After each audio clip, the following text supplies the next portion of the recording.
station working for you. This is Election Day Live, streaming now. Welcome to WRTV's Election Day Live. I'm Rafael Sanchez. It is a historic day in our country and throughout, of course, Indiana, as we have seen unprecedented numbers of people voting, not only during the early election, but as I'm speaking right now, thousands of people are waiting in line to make their voices heard. And so what matters to you? What issues are important to you and your family and your community? Whether you live in Avon or Lebanon or Franklin or Greenwood or maybe anywhere Cumberland, what matters to you at this very moment in time? Because all of those issues are on the ballot, whether it's jobs, whether it's health care, whether it's education, and of course then throw in the pandemic, which has impacted every facet of our lives. During this presentation that you're seeing on your digital platform, we of course will bring you every possible angle as we cover this election day here in central Indiana. It is an exciting day, so welcome to Studio A. This is your Election Day Central. I'm Rafael Sanchez. I will be your guide for the next several hours as we bring you the sights and sounds of this key day in our nation's history. Even before the polls opened today, as you could imagine, there were people waiting in line, and Indiana had already set records for the numbers of voters making their voices heard on this day. A record number of Hoosiers voted early this year, with many taking advantage of those new satellite early voting locations. The rush to vote early was especially evident in Hamilton County, where early voting almost matched the entire 2016 presidential vote. With tens of thousands of Hoosiers mailing in ballots this year, that means counting those votes will take, as you know, a lot of time. You reach a point where you don't have enough floor space to space workers out, socially distance, and then be able to have your teams to process. So we are at our max here today. Taking a look at some of those early voting numbers, the Indiana Secretary of State's office says that more than 1.8 million Hoosiers, 1.8 million Hoosiers had already cast their votes before the polls opened this morning. That's more than 2/3 of the presidential vote from the 2016 election. More than 500,000 Hoosiers voted by mail this year, which is also a record in our state. We're taking a live look right now. As you can see, this is the Benjamin Harrison House, the presidential site here in Indianapolis.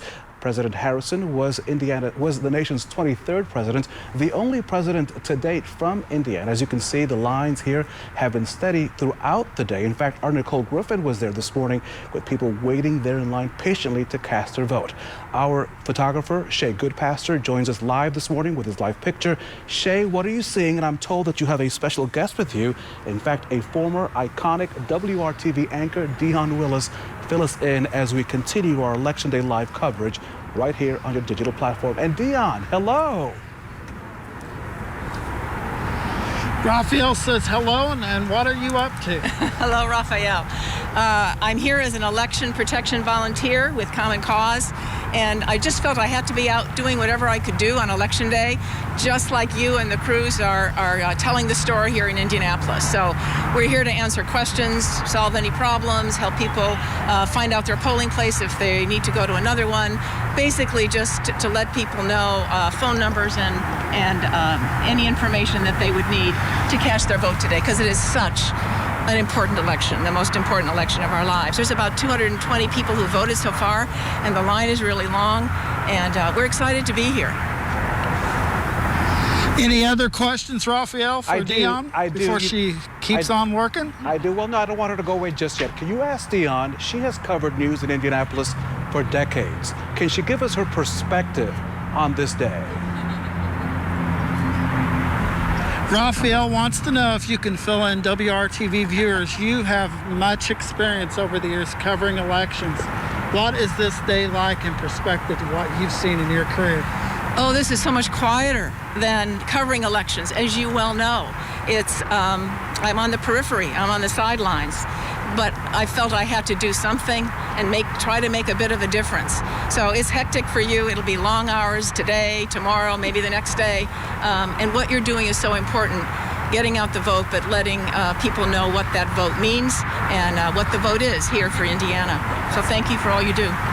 And what's this year like, this election like, compared to other elections you've covered? I wish I was covering it. It's like no other election. It's it's going to transform our country, and it's the most important election of my lifetime for sure. So I'm really glad you're all here, and I'm glad people are watching, and I'm going to be working poll watching and helping with the election protection throughout the day until 6 o'clock, until the polls close. Shay, I have one more question for Dion, because I just love Dion Willis. I also love Clyde Lee, her other half. Her face mask says 866 our vote. So if someone calls that number, A, why would I call that number? And if I call that number, what would happen? So can she explain the 866 our vote number, please? Raphael wants to know about what number you're supposed to call. You're supposed to call this number, 1-866 our vote. 1-866-687-8683. If you have any questions, you have any problems voting, they will be reported. There's an action line to help find ways that those questions can be answered and your problems can be solved as a voter. Shay, thank you so much as we continue to look at live pictures. Dion, thank you so much to you as well. I want to add a personal note to Dion, of course. Dion led the way for many young women who entered broadcast journalism. She sat in the seat that I'm sitting at right now here in Studio A. So I want to just thank her for being that role model, that mentor, not only to young girls and young boys, but to myself and many of us here in the building, because she is a journalist. We appreciate her today. We thank her for her connection to the history, the long history that we enjoy here at WRTV. Dion, thank you to you, and please do say hello to Clyde Lee for us. As you can see, our Shea Goodpasture right now on the north side of Indianapolis. This is one of the many voting centers across Marion County here in the capital city. There are 187 of these sites right now. So, for example, if you're joining us now on Election Day Live and you don't like what you're seeing right there with the long line that is, then you can go somewhere else. So make sure you go to our website and you will be able to find the nearest polling location near you. And you can vote anywhere as long as you're registered in Marion County. You have 187 choices to vote, and you have about 5 hours and 7 minutes here in central Indiana to cast your vote. Today, the vote, of course, that wins this day is in the weather department. Our Todd Clausen has the best Election Day forecast in history. Here's his outlook on this day.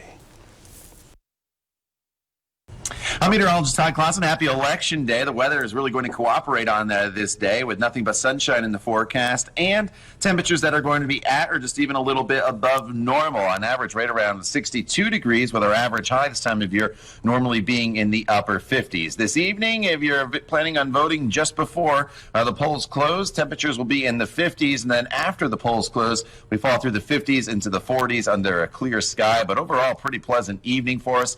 For the day tomorrow, lots of sunshine as well, even warmer with a high temperature that takes us all the way into the upper 60s. Some areas could even see 70 degrees tomorrow, and then going even further into the forecast. A little more in the way of cloud cover on Thursday may knock the temperature down a degree or two, but the overall trend here going forward, especially into the weekend, will be for a nice warm-up to head our way with high temperatures in the upper 60s on Friday, and then eventually look at the weekend.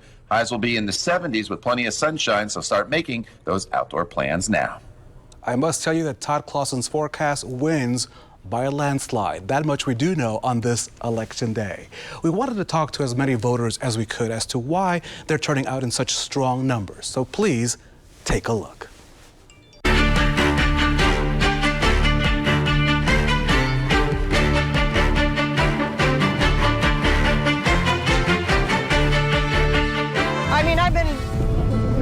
To vote for a long time, just because of the state of the country is just abysmal to me. So our shirt represents Ruth Bader Ginsburg, who is, you know, like an icon for women, and Susie is my sister-in-law and her aunt, and she was a very big supporter. She was anti-Trump, and she lived in probably the reddest county in Indiana. And because she passed away a few weeks ago, she's not able to vote, and so we're kind of here on her behalf and trying to represent her. She'd love to have been here for this, and this is our way of honoring her at a time that she would really want to be present and make a change. For the country, everything to change. Just basic decency to come back. I mean, locally, I'm not as concerned. I'm so concerned about what's happening nationally that's my primary focus. We just want the country to come together. We want to be on the same page as much as we can be, or at least not as divided as we are right now. Yeah, too divisive. The last time people thought that, they didn't come out, and this is where we are now. Exactly. It matters. It matters. Your vote matters. Please, I'll drive you. Because I think change is important. It's important now more than ever. We need to fight for different legislation. Different bills need to be passed. We just want, equal and fair treatment for different people. Well, she's a pretty calm baby, so that helps. But also, I just want to, set the standard for her early, teach her while she's young that voting is important. So hopefully, I can kind of leave a very important stamp with her when I leave.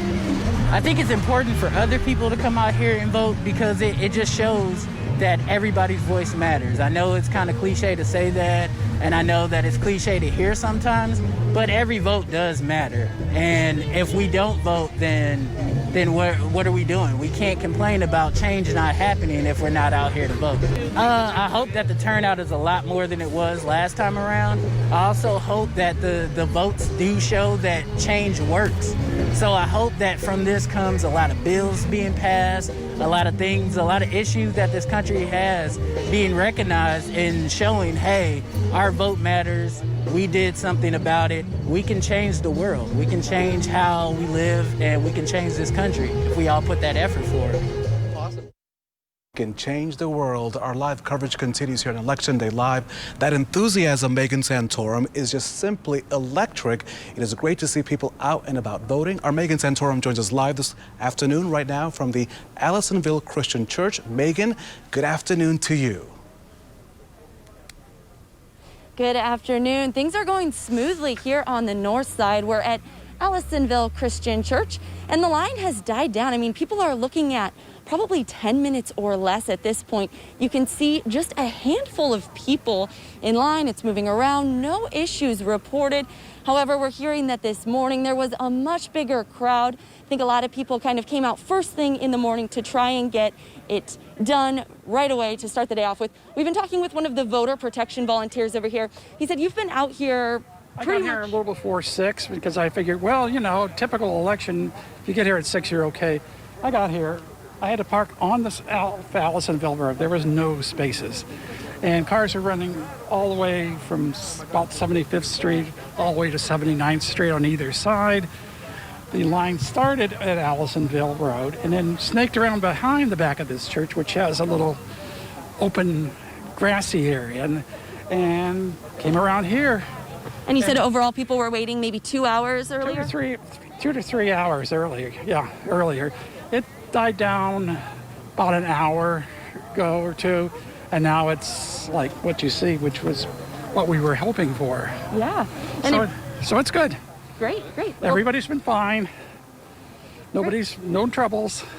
Great. Well, thank you so much, and thanks for volunteering as well. Yeah, we have some people out here with water and snacks. You really don't need it, though. You're able to get in and out so fast. We've been watching the Indy Vote Time website as well, and a lot of places here in Marion County, you can get in and out in under 10 minutes, especially downtown. If you're able to go downtown, a lot of those sites, some of the bigger ones, Banker's Life, Lucas Oil, you're looking at a 10-minute or less wait time. Some of the ones up further on the north side, you do have a slight wait, but so far things have been going smooth. No issues to report here in Marion County. We'll send it back to you for now. Our Megan Santorum live on the city's northeast side at Allisonville Christian Church. We'll be back with her a little bit later during this broadcast. This afternoon, we, of course, are following the day's biggest races, the political races for president between President Donald Trump and former Vice President Joe Biden.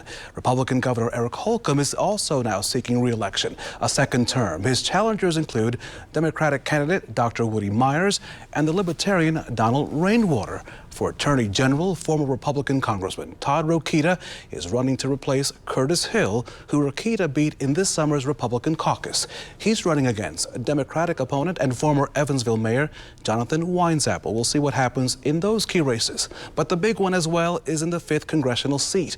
It's up for grabs as well. Democrats are hoping to flip this seat with former state representative Christina Hale, while Republicans counter with State Senator Victoria Spartz.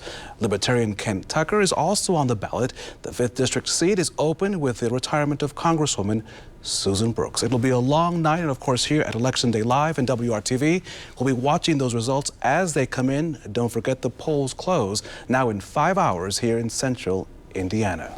We've seen some long lines and long waits to vote this season in this unprecedented vote across our state. And of course, that's because of the interest, as you just heard a moment ago, just the enthusiasm that we have seen across this state. You know, when President Trump ran in 2016, he carried 56% of the votes. We'll see what happens as he seeks to get a second term in the White House. Then Secretary Clinton only garnered 37% of the vote. So we know that Indiana and its 11 electoral college votes are key to both campaigns. Our Election Day Live coverage now continues with our own WRTV Stephanie Wade. Stephanie, good afternoon to you. It is good to see you on this Election Day. What is happening there at your site? Hey, Raffle, perhaps the story of the day here is everything is smooth sailing. This is now the second polling location that we have driven to this morning here in Hamilton County. And as you can see, there's no long lines behind me, no problems here. You can pretty much walk inside, walk right on up and cast your ballot. And that's not just the case here in Hamilton County. I've been talking with Boone County and Madison County clerk's offices, and they say it's the same thing there. No long lines, no issues really. And all of this is despite social distancing and despite having those machines spread out. Now, I've been speaking with the clerk's offices, and they say they're pretty happy about this. They think it's because most people came in and they voted early in person or sent their mail-in ballots, making for a very smooth and calm election day here. But now the focus will be on counting those absentee ballots. I know here in Hamilton County, they began at 8 o'clock this morning and will continue until 5 o'clock this evening. And actually, the number of early voters here in Hamilton County alone almost reached the total number of voters for the 2016 presidential election just here in Hamilton County. So that is a lot of people here. And the Hamilton County Clerk's Office tells me about 34,000 people have voted this morning. We're expecting to see maybe a little bit more of a rush right now around lunchtime, but that is the latest here from Hamilton County. Back to you. Hey, Stephanie, I have a question for you. You've had a chance over the last several days. I've been watching your reporting that you've been talking to many voters. Have you had a chance to talk to some today as to why they waited on this occasion, right? Because we've had weeks upon weeks of early voting. Have you had a chance to speak to the voters there? And did they express to you why they waited, some would say so long, to vote on this day? Is it tradition?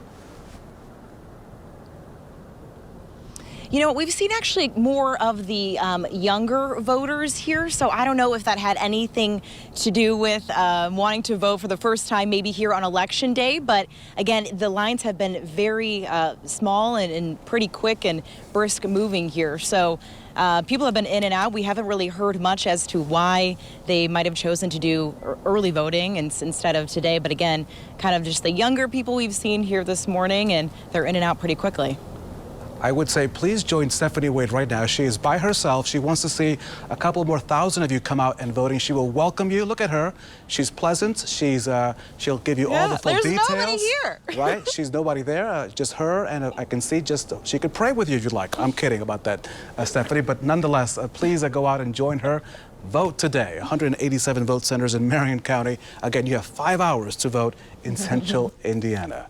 This election season, we've been hearing from Hoosier voters of all ages and all walks of life. Today, Troy Washington talked with a woman who has been voting for decades and a young man who has not been able to vote for a decade. They're sharing their key story about exercising their rights to vote. This election is extremely important to me because I feel like this is a potential turning point in history. Dontrell Kelly is just 27 years old. He's what most would classify a millennial. But don't count him out because he says he knows his vote matters. I've actually just recently got married in June, and my wife is now pregnant. He's thinking about his own legacy and how voting impacts his family. We can wait in the line. We can stand and wait for some time. He's referring to the long lines everyone has been talking about. As a new husband and soon-to-be father, he wants to make sure he's a part of how our nation proceeds. For his generation, he's concerned about police brutality and wants change. There's just been a sense of heaviness over the country, and I feel like the heaviness is just weighing down on people. Sandra Williams has voting experience that spans decades. I started when I was old enough to vote, and I'm now 79. This year, she tried to mail in her ballot. I sent in 2 applications to vote through the mail. Never received a ballot. When that failed, she turned to Souls to the Polls. The van took her to vote in person. I was determined I was going to vote one way or the other. She says she's not new to voter suppression, but knew nothing would stand in her way. You stand in line to buy shoes, you stand in line at the movie theater, or wherever you want, anything you really want to do, you will stand in line to do it. This is something you need to put on your calendar. Both this 27-year-old and this 79-year-old agree it takes voting to see change. You'll wait in line to go buy some new Jordans. You'll wait in line to go do XYZ, but you can't wait in line to use your voice to make change. They say if you can't wait in line to make another plan to vote, but whatever you do, don't make an excuse. Working for you, Troy Washington, WRTV. Troy, thank you so much. You are watching Election Day Live from WRTV streaming services. Of course, we are excited to bring you all the best analysis on this election day. About 2 hours ago, we heard from the state's Republican chairman for the state Republican Party. Now joining us live is the chairman for the Democratic Party of Indiana, John Zodi. Mr. Chairman, good afternoon to you. How are you doing? And what is your outlook on this election day? Thanks for having me, Raphael. It's good to be back with you. Sorry, I was muted there. We are seeing high turnout across the state. We've been hearing from voters this morning about this election and voting. Of course, this is kind of a healthcare election. All across the state, we're seeing people who are wanting to vote for candidates who will keep their healthcare costs affordable, and that's certainly Democrats. 2.7 million people in this state live with a pre-existing condition, including myself, and that is on the ballot this year. The issue of health care, and I think Democrats have the best message for it. Mr. Chairman, if we could go through the big races, of course, the big one on the ticket, at least statewide, is that of governor. How did you think that the race for it will go this evening? Insofar as how will Dr. Woody Myers do in tonight's race? I think what people have seen from Dr. Myers is we couldn't have had a candidate with a better profile at this time. And so the race we know is an uphill battle for Dr. Myers, but I think he's proven that he has the expertise that are needed to be governor, former state health commissioner, someone who's worked in both the public and the private sector in the healthcare industry. So I can't think of anybody better to have as governor during a pandemic. And I do want to ask you about that because, of course, Dr. Myers was, this, as you mentioned, the state's former health commissioner at the time of the HIV/AIDS crisis. So he's credited for the way he was able to shepherd public policy during that critical stage. Do you think now that we're dealing with a global pandemic that message will help him at the polls? I do. I think he has stated very clearly what his plans would be for the pandemic, what his plans are for different issues that impact the state each and every day. And so I do think it will help him at the polls. I think he's a clear messenger. People listen to doctors, and I think they've listened to Dr. Myers. Now, I also know that you're keeping a close eye on the state house races. We have 100 lawmakers in the House, 25 in the Senate. It is a super red majority there at the legislature. Do you think we'll see any kind of shifts statewide based on the movement across the country? Well, I think, Raphael, we're in a position to break the Republican supermajority in the House. I think we're in a position to pick up some seats in the Senate. The battleground in Indiana is shifting. We've spent the last several years expanding that battleground into the suburbs. We saw Democrats elected in places like Carmel and Fishers and Zionsville where they'd never been elected before. So similar to your question about national trends, I think there are national trends about Democrats gaining ground in the suburbs, and that's no different here in Indiana. The Indianapolis suburbs are turning blue, and I think we are in a position to pick up seats. I think that spills over, obviously, into our congressional race in the 5th District as well as our statewide. Mr. Chairman, something interesting is happening in Hamilton County. First of all, the 5th congressional race there, Democrats are hoping to flip blue. And also you have the Speaker of the House, Todd Houston, who is from Fishers, seems to be having some issues with the electorate. What's happening in Hamilton County? Well, Hamilton County is growing. It's getting more Democratic. Districts that take in parts of Hamilton County, one Senate district, for instance, all the precincts in that district moved more Democratic in the 2018 election. It goes into Marion County as well, but we're seeing Hamilton County shift. Speaker Houston has had his own share of problems, taking money from the charter school companies that have defrauded the state. It turns out he's a registered lobbyist in New York. He is in a seat that has moved dramatically. He won by 28 points in 2016. He just won by 8 points in 2018, and we think he's in a position to be defeated this cycle in 2020. And so the suburbs are shifting, and that includes the seat of the incumbent Speaker of the House. Now, Mr. Chairman, you can't see as we have our live coverage right now. We are seeing some live images of people voting right now. We cannot in any way shake off the fact that millions of people are voting still on this Tuesday. What do you make of this unprecedented enthusiasm, this energy by both parties, both Democrat, Republican, as well as Libertarian, to get out the vote? Well, I think I'll tell you that I was thinking about this last night. I had an opportunity to watch a little bit of news, and I think more so than in any other year, I've seen more public messages encouraging people to vote, letting people know how they can vote. I think this is a byproduct of that. I also think there's a great enthusiasm around the presidential race, but also people are ready for change. Nationally, they're ready for change here in the state. They understand the issues more and more and better each and every election cycle. And I think when you go back to healthcare, people know it's a life or death issue, and they know that they need to get out and make their voice heard. I was encouraged to hear the folks that you had on earlier about them saying, we can stand in line to watch a movie or buy shoes or whatever they were talking about, and certainly exercising your constitutionally protected right is worth standing in line for. However, we have to make sure that you're not standing in line unnecessarily long, and there are people in the Democratic Party fighting each and every day to protect that right to vote, including letting people know here in Marion County what the wait times are at the different different voting sites today. On this Election Day Live, you're watching live coverage. You were just seeing people that are waiting in line on the city's northeast side, that is Allisonville Christian Church. And Mr. Chairman, in 2008, Indiana turned blue for the first time since the 1960s with the election of President Obama. Do you foresee what some called a purple state, though most would say, come on now, it's always been red and on occasion blue. Do you see any chances of a Biden picking up the state's 11 electoral votes?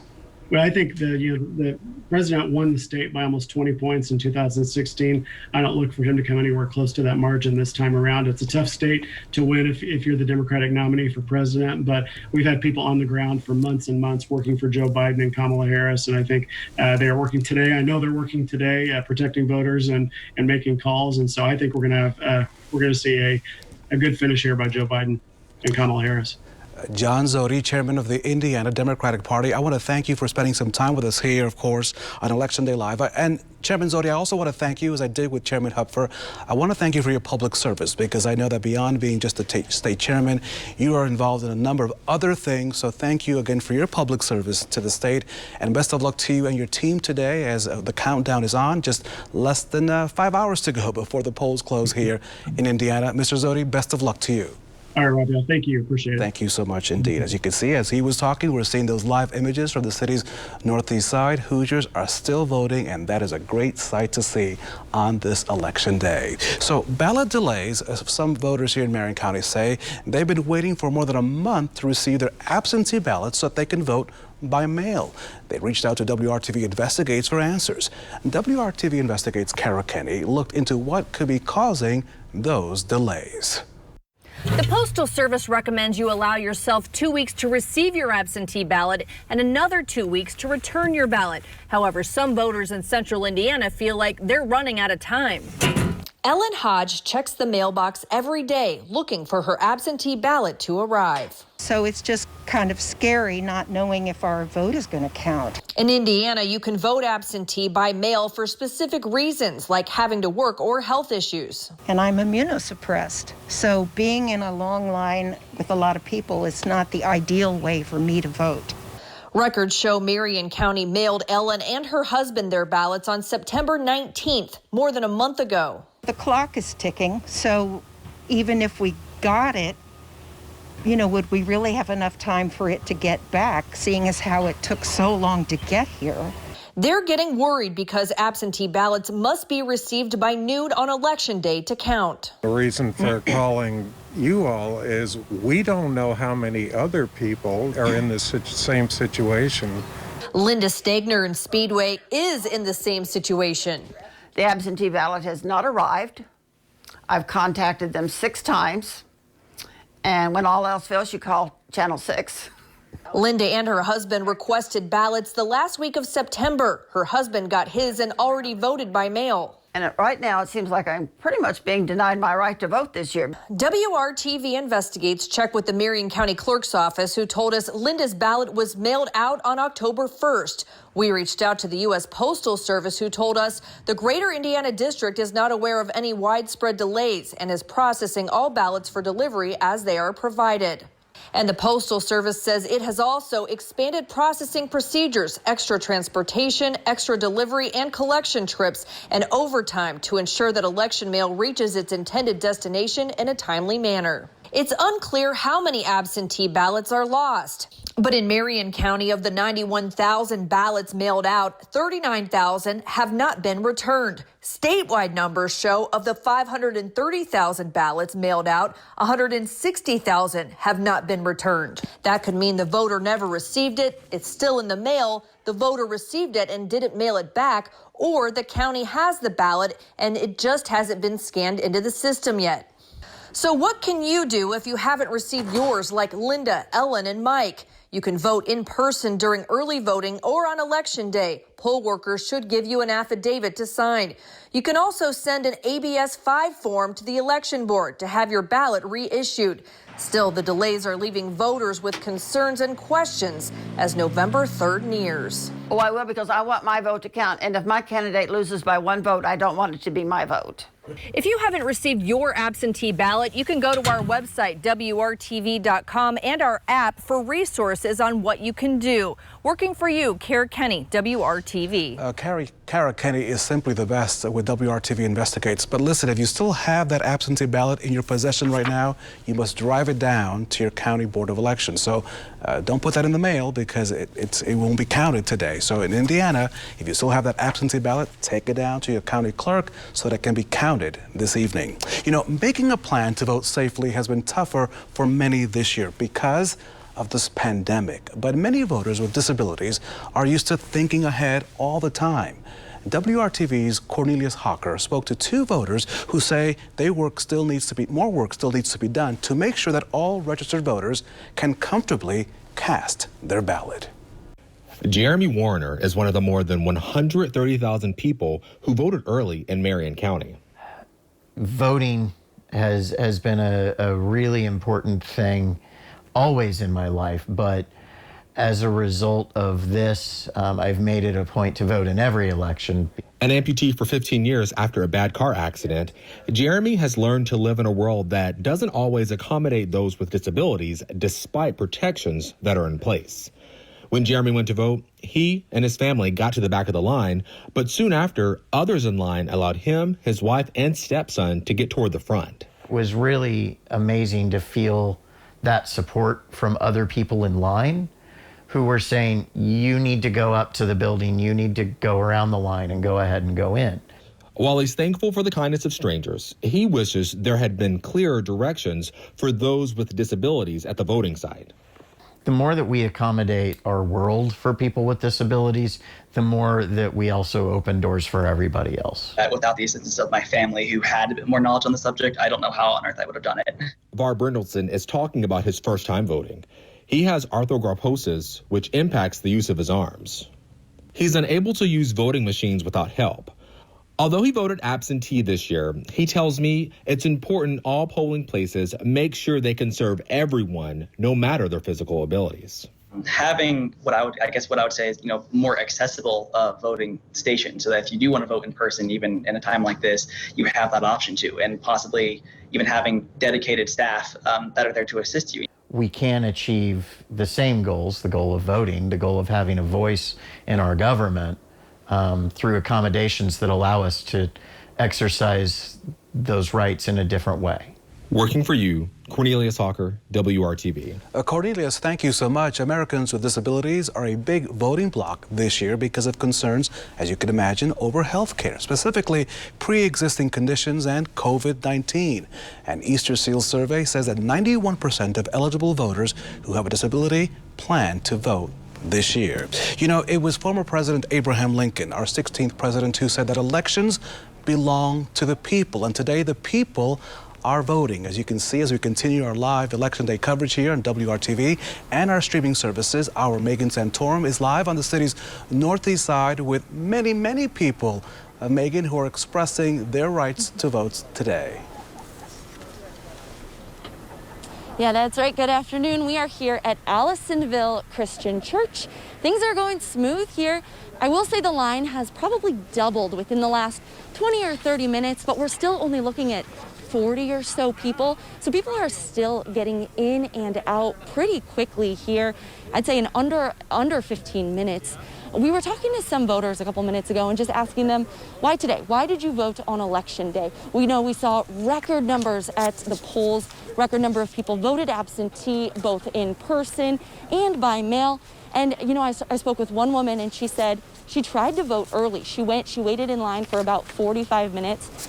And she said, this isn't worth it. I'm going to try again on Election Day. This line is so long. She said it didn't have a good feel. So she went back. She came here and she got in and out quick, smooth. She said she was glad she came back today. She said the people in there are doing a really good job about social distancing. They're wiping down the polls. She said she felt very safe voting here. Because that's another thing. We're still in the middle of a pandemic. But as you can see, everyone in line has a mask on. They're keeping their distance for the most part. But yeah, so we're seeing no issues here.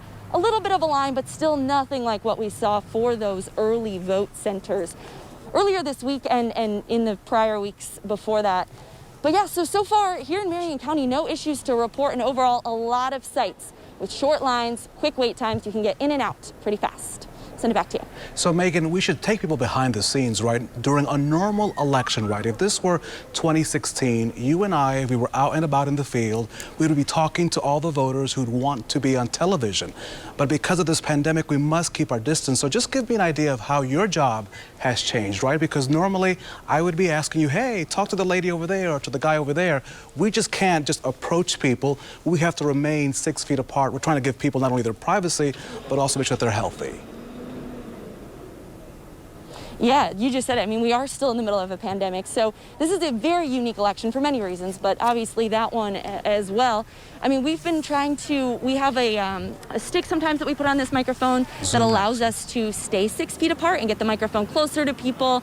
And yeah, just, everybody's just kind of doing what they can to stay safe.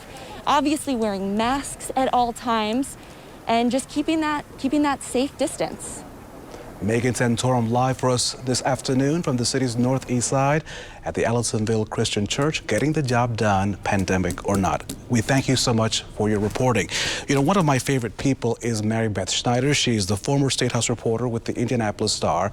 I affectionately call her the Twitter queen because if you follow her at Mary B. Schneider on Twitter, she will tell you like it is, and she will just put it on there. So we want to welcome right now to Election Day Live one of my favorite people, Mary Beth Schneider, who is a wealth of information when it comes to covering state politics. Mary Beth, what are you looking for on this Election Day? And welcome, by the way. It is great to see you.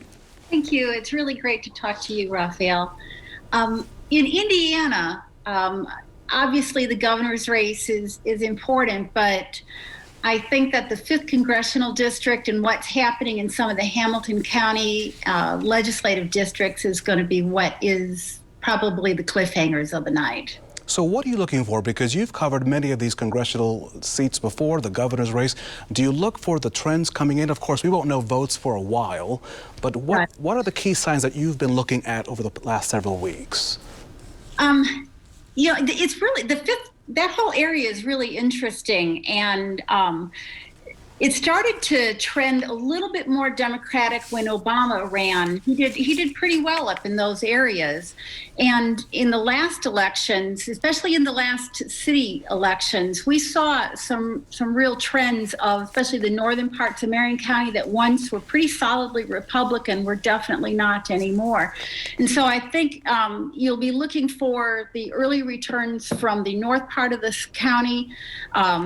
I think Marion County usually comes in pretty good, but the thing is, no one knows with all the early votes what's that going to do into delaying the counts. Used to be that pretty much everything was done maybe about by 10 o'clock at night. I didn't have, frankly, too many really late nights on election night. We usually knew the results except for the 2000 presidential election. And so I honestly don't know what to expect tonight. It's just not like anything we've ever had before. I voted early for the first time ever. I voted absentee because it just wasn't clear on how safe it was going to be to go to the polls, and that it might be better to take it. But I also didn't trust the mail, so I drove my ballot, and my husband came, and we drove them over to the election center on East Washington. So I wish you had a better sense of how many people actually voted early, how soon will those get counted, and how many of those will end up getting rejected because people forgot to sign the ballot or whatever. There are so many moving pieces this time that we never had before. What do you make of the governor's race? You were someone who, of course, the governors, when they would see you, they would go, "Oh, there's Mary Beth." They would probably go the other direction, right? Because you always had tough questions for those governors. How do you see this year's matchup? I would be really surprised if Eric Holcomb did not win. But having said that, he had a problem that Republican governors don't normally have, in that he was being attacked from the right. And you saw that the Libertarian candidate, frankly, I saw more TV ads for the Libertarian candidate, Rainwater, than I saw for the Democratic candidate, Dr. Woody Myers. You would think in a year when a pandemic is big, a man who's a doctor, former state health commissioner, would be able to parlay that into a really solid campaign, but he never had the money to get that off the ground. And I think people thought Eric Holcomb was doing a pretty good job handling the pandemic. He was on TV every week and promising to follow the science. Now that changed somewhat towards the end. We now have more people hospitalized than we've had before, and yet we remain in a fairly open society. He has not reimposed restrictions, but I don't really see that affecting him. I do think that he may be the winner with just barely over 50% or even under, although I think he'll get over. But a lot of the people on the right, while people on the left, maybe and Democrats who might have been inclined to vote for him, were unhappy he didn't impose new restrictions. People on the right were upset that he imposed any restrictions. And you had some members of the legislature pushing back against him on these things. And so he backed off a little bit. Again, he has not reimposed any restrictions, but again, I still think he wins. Woody Myers never had the money to do what he wanted. It was difficult to do the kind of free media when you can't have rallies and have them safely. There was never any big breakthrough for him. And in any other election, I think maybe he could have done that given the pandemic, but the pandemic is what imposed the problems in addition to the opportunity. Do you think that because Donald Rainwater, the Libertarian, has put up a good campaign, that we'll see the growth, a better growth of a third party in Indiana? Because often, as you know, you've covered these races, Libertarians were normally ignored, honestly. We would only focus on the R's and the D's, but it seems that Donald Rainwater has really put the Libertarians on the map. And it used to be that the Libertarians really focused on Secretary of State's race, because if they got a certain percentage of votes there, I believe it's 5%, they get ballot placement in Indiana. Well, this time they're going to do much better than 5%, and it'll be in the marquee race, so the governor's race. So yeah, you will see that. But for them to become really a competitive party, they're going to have to do well in down ballot races, especially state legislative. And I just don't see that happening. And final question for you. What do you think will happen at the State House? As you know, the state has been under a supermajority. Republicans really have controlled both chambers for a number of years now. Do you think there'll be any crack in that ice that will allow the Democrats to even pull even or even gain some seats in this cycle? They're going to, I'm relatively sure that they will break out of these super minority positions. They were so close to that only in the 2 years ago in the election, and they just fell short. They'll be out of that position of being completely irrelevant at the State House. They're going to have relevancy, but they are not going to win majorities. Their holes were so deep that maybe they'll prove me wrong, and there'll be some massive blue tide for the state legislature for the Democrats. But I honestly don't think it. This is still a very conservative state. They do not have the same headwinds, Republicans here, that they do in some other states. They are both parties have pretty much taken for granted the outcome in this state. The other race, though, I think you should watch is the Attorney General's race. Weinzapfel has a real shot there against Todd Rokita. So I'm looking at your Twitter feed to see what you're tweeting. I was not able to get to the feed in time. So give me a sort of what will you be tweeting about in the next few minutes, Mary Beth? You know what? I've actually tried to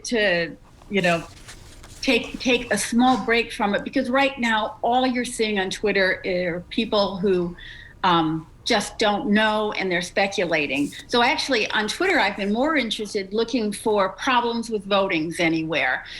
There was a county down in Georgia, for instance, where all of their electronic voting machines went offline. Those kind of problems really can create huge voting issues. People get tired of waiting and they leave, or votes get erased. There are all sorts of issues involved in that. People maybe voting provisional when they, and then you've got to make sure those all get cast later. They don't always get counted. I was stunned once to learn that they don't necessarily go through and count all the provisional votes in many places. So right now, I think you're looking more for voting issues and voting problems. And then tonight, and then people can talk till they're blue in the face about what they think is going to happen, but we really won't know until the ballots get counted. But all the ballots should be counted. We expect them to all be counted. Veteran State House reporter Mary Beth Schneider, we want to thank you so much. You are a wealth of information. I'm going to put it on the record. You are the Twitter queen here locally, so please follow her at Mary B. Schneider. She'll be on there tonight. She'll give you her perspective. You are a state treasure. I thank you for joining us on Election Day Live, and all the best to you. Hopefully we'll see you tomorrow. We'll talk about what happens. We'll see what happens, Bye-bye. Yes?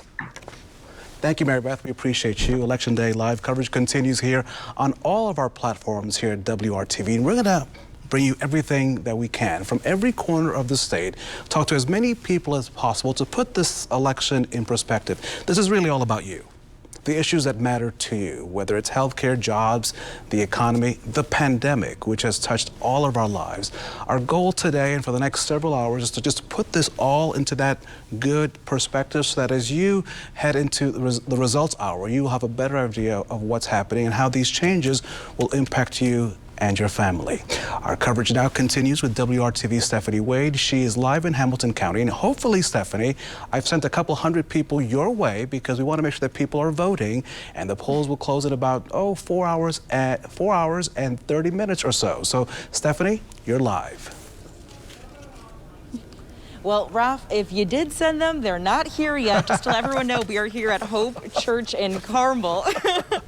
But as you can see behind me here, not too long of a wait, not too many folks behind us. Okay. But you guys have been here all day long. So tell me, what has it been like? When did you get here this morning? So by law, we have to be here by 5 a.m. And we were here right at the crack of dawn. It was 5 a.m. and we had people sitting outside waiting at 5:15, which kind of shows you the demand of the voters this time around. At 6 o'clock when we opened, we had a very big line, and shortly thereafter we had 100 people in line, which is really huge for these two precincts. And then at about noon, so we had a lot of people until about 8:30. By noon, we had fully 50% of our voters eligible in Holiday 1 and 2 have voted already, which usually is what we see at the end of the day on a primary. Yeah. So 50% is really big. So I'm seeing a lot of big numbers here. I was going to say, as an inspector and doing this before, how does this election, you think, compare to maybe the 2016 or other elections? I would say, I'd have to say it's double. I mean, okay, over the primary last year, it was double at noon. So we've seen a lot of people, probably, I don't know, 40% of all the eligible people have come in, they've voted, and we'll see probably, 60, 75% by the end of the day. Which is a lot. I'd say, yeah, absolutely. Yeah. Do you think it's any other race, too, that's bringing them out? Maybe the 5th district? That's a very good question. Definitely the 5th district is hotly contested. They're polling very tight to each other, and it's just kind of a sign of where things shake out in this particular congressional district, but particularly these north side suburbs. But really, there are races up and down ballot that people care about. I'll tell you one thing about Hamilton County, and I would say no different in Marion County, but we really do take our elections seriously, and we're really seeing that in terms of the turnout today. That's setting records, not only at this particular precinct, but we've heard all across the county. Yeah, turnout is usually higher here in Hamilton than it is statewide, and you're saying you even think that'll be above previous elections, too. Oh, absolutely. Yeah. I mean, if there's one thing that would show it, it's the number of future poll workers. Usually, we get maybe a handful of people who sign up, and today we have the front and the back starting to fill up pretty quickly. Yeah. So, what does that tell you? Well, it actually tells us that voters are engaged and they want to work future polls. So, I mean, they want to work in future elections. This tells us that these voters are committed. We have a handful of Democrats, which is kind of unusual in Hamilton County. We're always looking for a lot of Democrats to be judges. So it's huge. This election cycle has really engaged the public. Like you said, the congressional 5th District, Hale and, Christina Hale and Sparks have drawn a lot of people, but I think probably the presidential has been a big draw as well. Yeah, what do you think about early voting and how that might have played a part in people coming today? Because we're not seeing as much, I would say. Well, we had some people show up last night thinking that this was an early voting location. That's true. And so and we had to turn them down because all the early voting was done by noon. Yeah. Early voting is very significant here. I think I saw something like 900 people who have already early voted in this area. So, and if you think about the numbers, roughly a half by about 9 o'clock had voted early of all the voters. So after covering several elections, what is one thing you think you're going to walk away with after working this one now and seeing how everything's going today on election day and just this election cycle?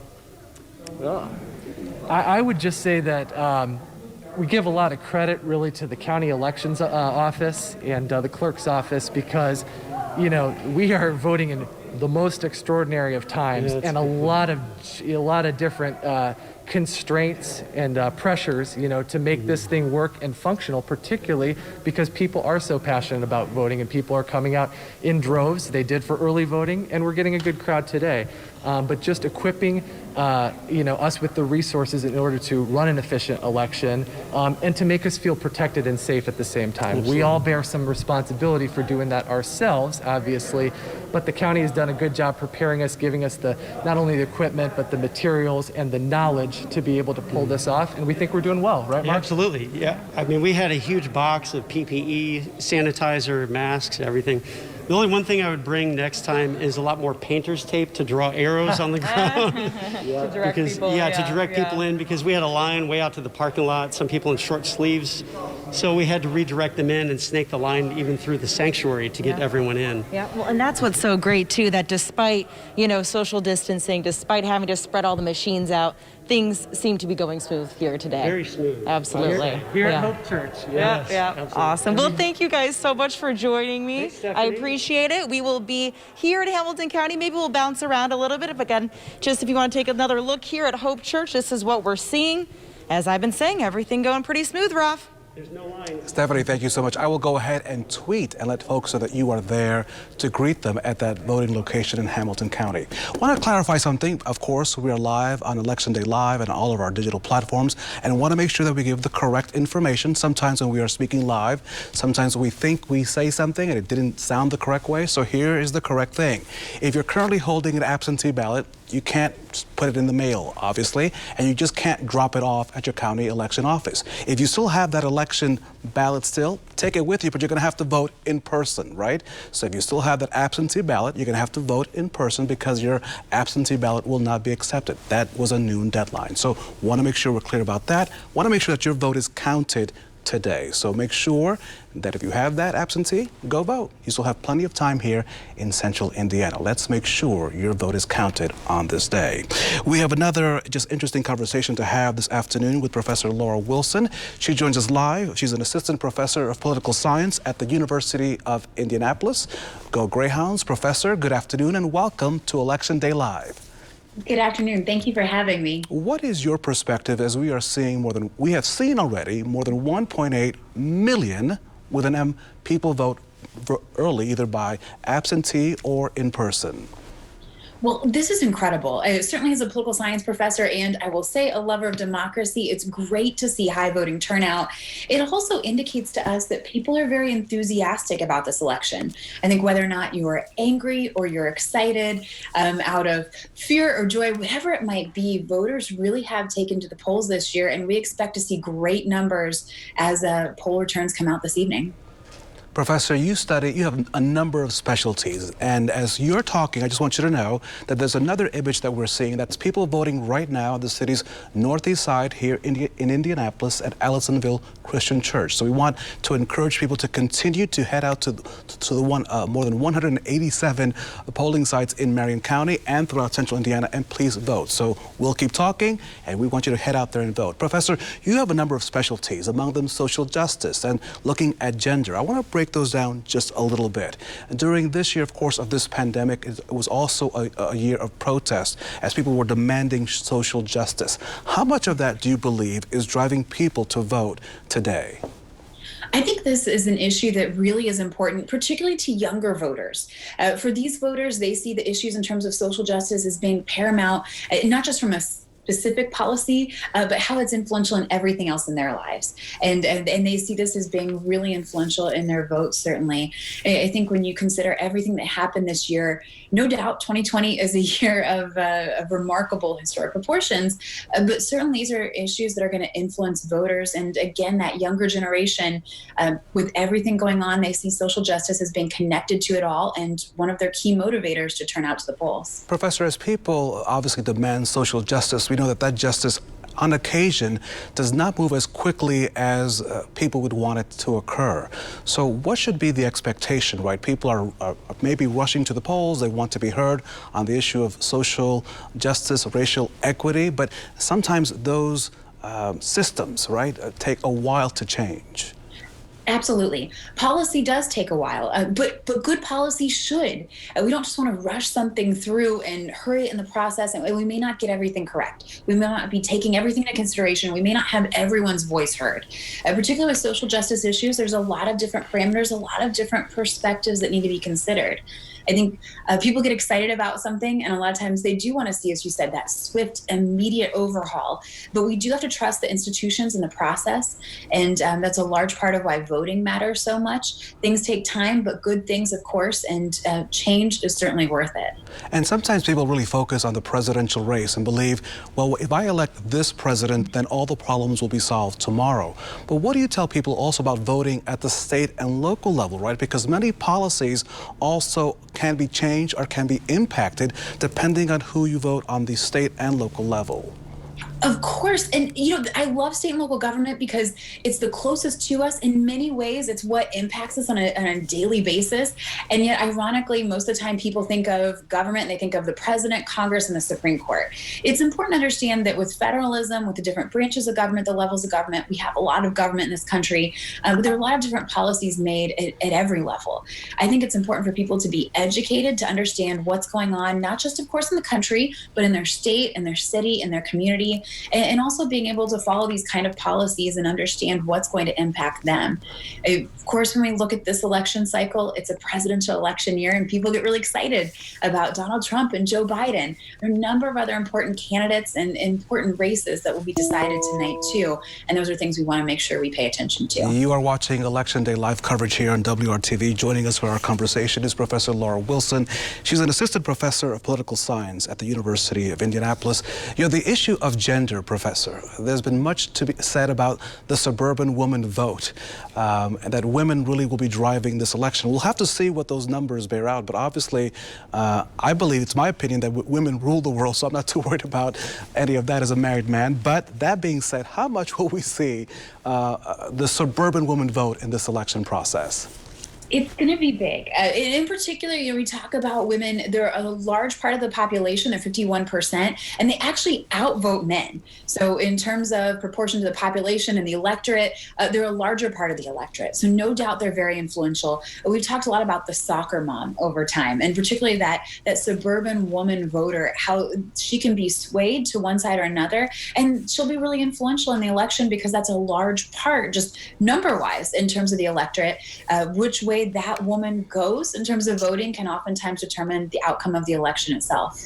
And from your perspective, of course, we are seeing historic voting numbers already from the early voting sector. We're also seeing a large number, of course, voting today. How do we keep pace with this? Obviously, history can't speak to this because we are breaking a record, but how do we maintain this level of engagement moving forward?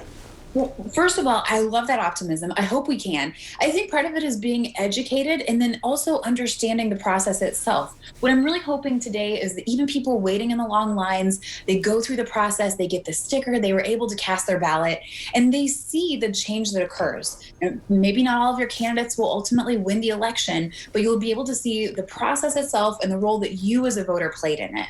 I think obviously engagement is really important, and seeing a lot of people voting today is great. It's also important to be educated about it. And so after the election, it's not just enough to put these people in office, but we want to make sure we're holding them accountable. We want to make sure we're seeing what it is they're doing, and that we as American citizens are holding up our civic duty at being engaged and involved and educated in the process itself. And I'm kind of curious, if I take a course with you next semester after this election process is over, what will you tell your students who are interested, who are fascinated in the world of political science? What will be the lesson as of this hour that you'll want to share with those students? Because 2020 has been quite a year.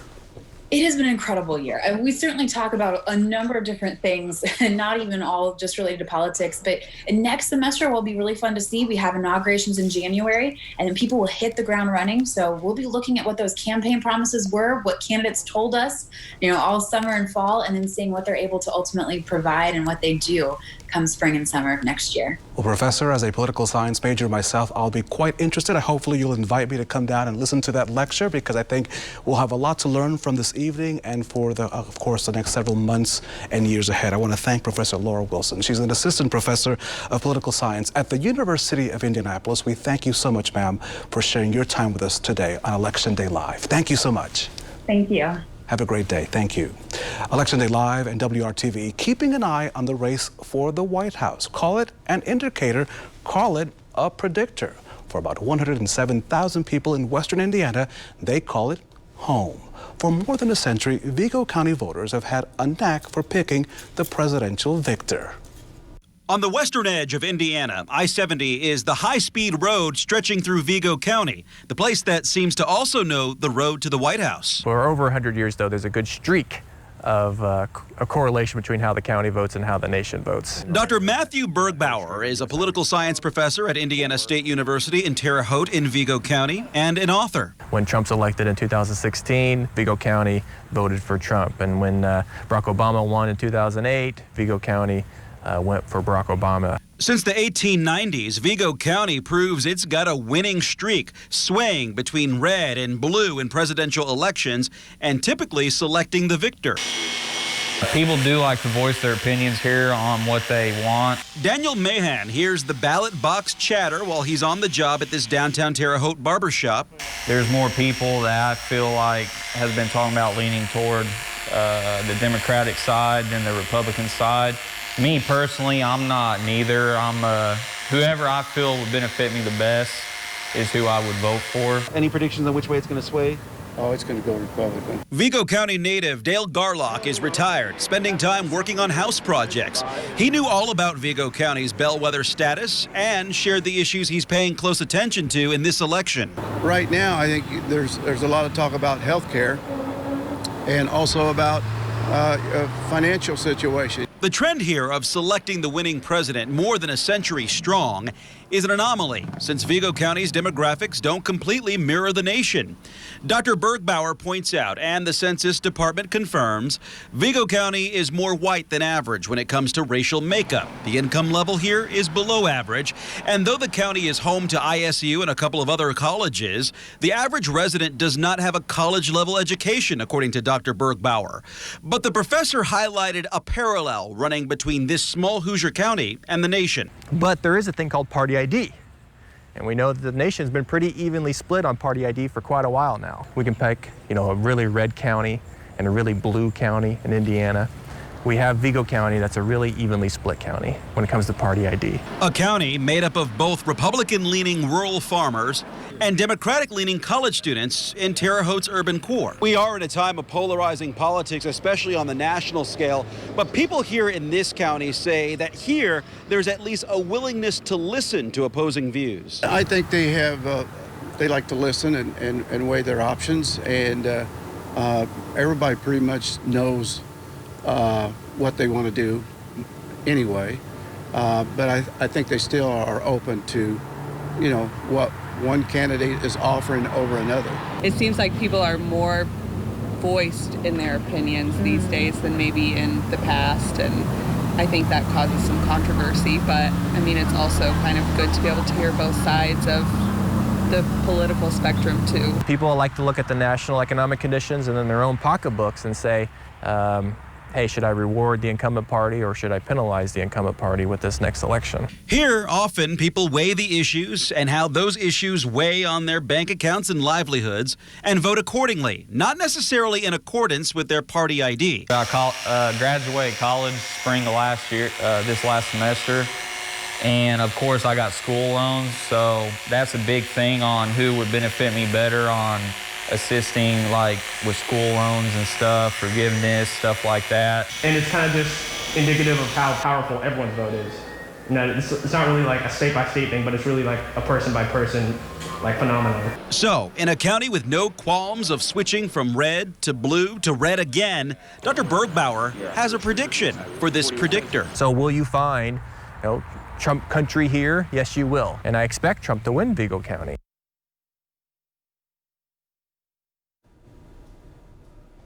Our Mark Mullins reporting. Mark, thank you so much for that profile. The two elections in which Vigo County voters did not peg the winner include the 1908 and the 1952 elections. Otherwise, Vigo County has a pretty good record there to brag about. So we'll see how those folks in Western Indiana vote today. We'll see what Vigo County does, of course, throughout the period. Joining us now live on Election Day Live is Chad Kinsella. He's a professor of political science at Ball State University, joining us from Muncie. Professor, good afternoon to you and welcome on this Election Day. Good afternoon. Thank you for having me. I'm wondering, what are your perspectives as a regular Hoosier who is watching this all unfold in real time? And sir, while you're talking, we're seeing a live picture of folks at a Hamilton County voting site. Just what are your thoughts on this Election Day? It's going to, well, it turned out to be a very beautiful day, and I think that has always helped turn out, and that the fact that it's not raining and not terribly cold either. It's actually fairly warm, so I think that's going to help turn out. It's going to make it a little bit more comfortable, especially for people who are coming out this afternoon and evening. So I think what we've seen also is I'm not sure there will be as crowded because of the number of people who have voted early or done mail-in voting. How do you teach your students to put this day in perspective? As you may recall, back in 2016, the polls got it all wrong. President Trump actually did win the presidency, beating out Hillary Clinton in that election. So how do you teach young people to take the science of political science and, of course, then to be able to analyze the information and then share it with the public? Well, there's a couple of things. Number one, I typically would tell my students to take a look at multiple polls. There's a couple of good websites out there that kind of have the poll of polls. So what you're looking for is trends. I would also look for an election night. There are some of those counties. I know like Vigo County is a good one, Delaware County, St. Joseph, and there's some other ones nationally that you can look at to kind of see, how they're trending. And there's all kinds of good news out there that talks about, where turnout is high, maybe where it's not. So there's all kinds of good information out there to take in, and it kind of is. It becomes, you can have some fun with it. And I like to have some fun with it. I know a lot of my students do too. And one of the things I also try to give them is perspective. I think in the American system, it's like everybody wins and everybody loses some. So that's also part of the experience. And one thing we have, and as the party's favorability shift and go, and as candidates kind of shift in, popularity, again, we all win some, we all lose some. So that's if you lose tonight, you'll win. There's a midterm right around the corner in 2 years. So, and if you win tonight, also there's a midterm around the corner. That's right. Professor, obviously this has been an unprecedented year, and obviously with all this new information, with social media, with technology, you must have had a chance to re-look at your study, right? I mean, it's giving you an opportunity to take a look at not only history, but how you then convey that history to the public. What will you take away from 2020 as you teach political science, as new information sort of changes the way we look at America in a positive way, right? It's not a negative that we look at our country. How do you take a look at this breadth of knowledge that is now before us?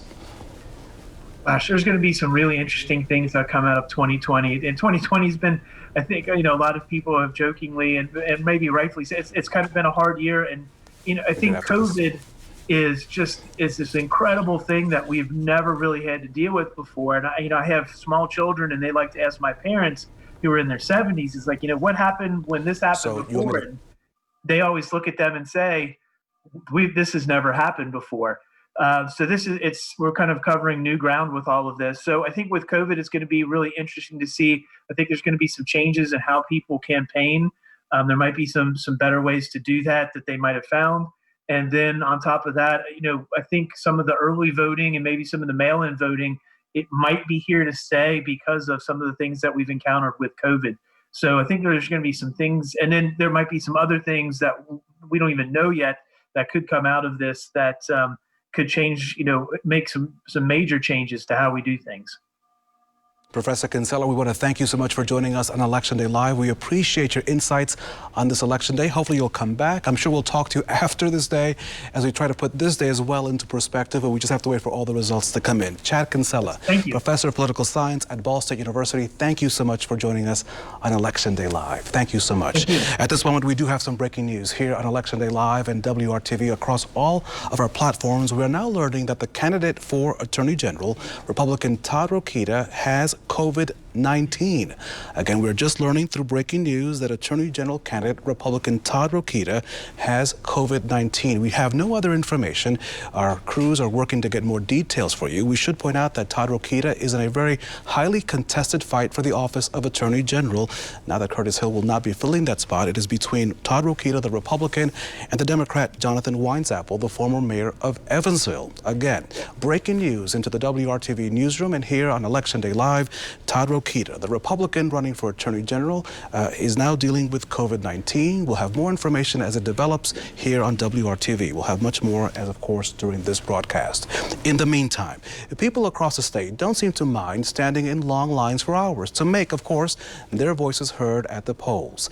New this year in Marion County, voters may be tapping their toes while they wait, which is a good thing.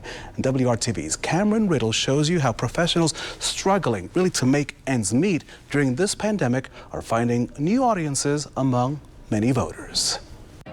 When you go vote early in Marion County, the wait times can be long.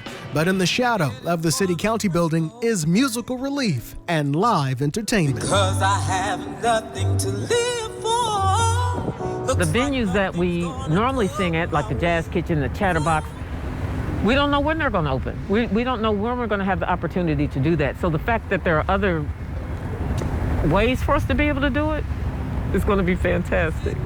Goldie Taylor is one of 85 Indianapolis-based performers hosting 100 free live shows to an audience of early voters. My lips, my eyes, I'm loving what I see. I'm not the average girl on your video. Thanks to the pandemic, the show in Lugar Plaza is the first paying gig many of the singers, musicians, and bands have had in months. I'm sitting here and I'm resting my bones. This is all I do for a living, so it's barely making ends meet. Everybody knows musicians are starving musicians. This opportunity, it doesn't matter what it pays, it's just the fact that we're able to get out and do something, especially when the community they're out here and they can tell that, we can tell that the music is soothing them. Karin Haley is the executive director of the Indianapolis Cultural Trail, which runs through Lugar Plaza. She came up with the idea of live music after seeing the long lines to vote. I think everyone was, very pleasantly surprised with how many people were coming out to vote early, and the line in Lugar Plaza just kept getting longer and longer and longer. The live music here in Lugar Plaza is not something you normally see here in Indianapolis. I voted this past Friday and spent 90 minutes standing here in line. That's when I first saw Goldie. Her music made all the difference. I've been talking about Friday since I finished Friday. I went home, I was cheering to my sister. I was like, you just don't understand, it was so wonderful. Cameron Riddle, WRTV.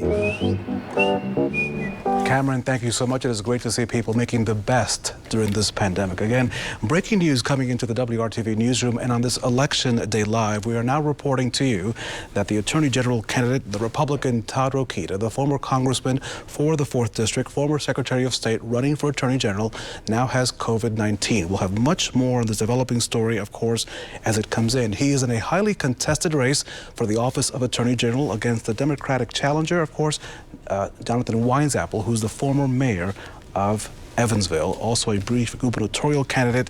Again, information just coming in. We'll have it to you as soon as possible. And joining us now live to hopefully weigh in on this topic and other issues are political insiders this afternoon, who of course are joining us to give us the very best of their coverage this afternoon. Welcoming them in now is Jamar Denard. How are you? And Pete Seat. Welcome, gentlemen. It is great to see you. Thank you. See you. Can you both hear me?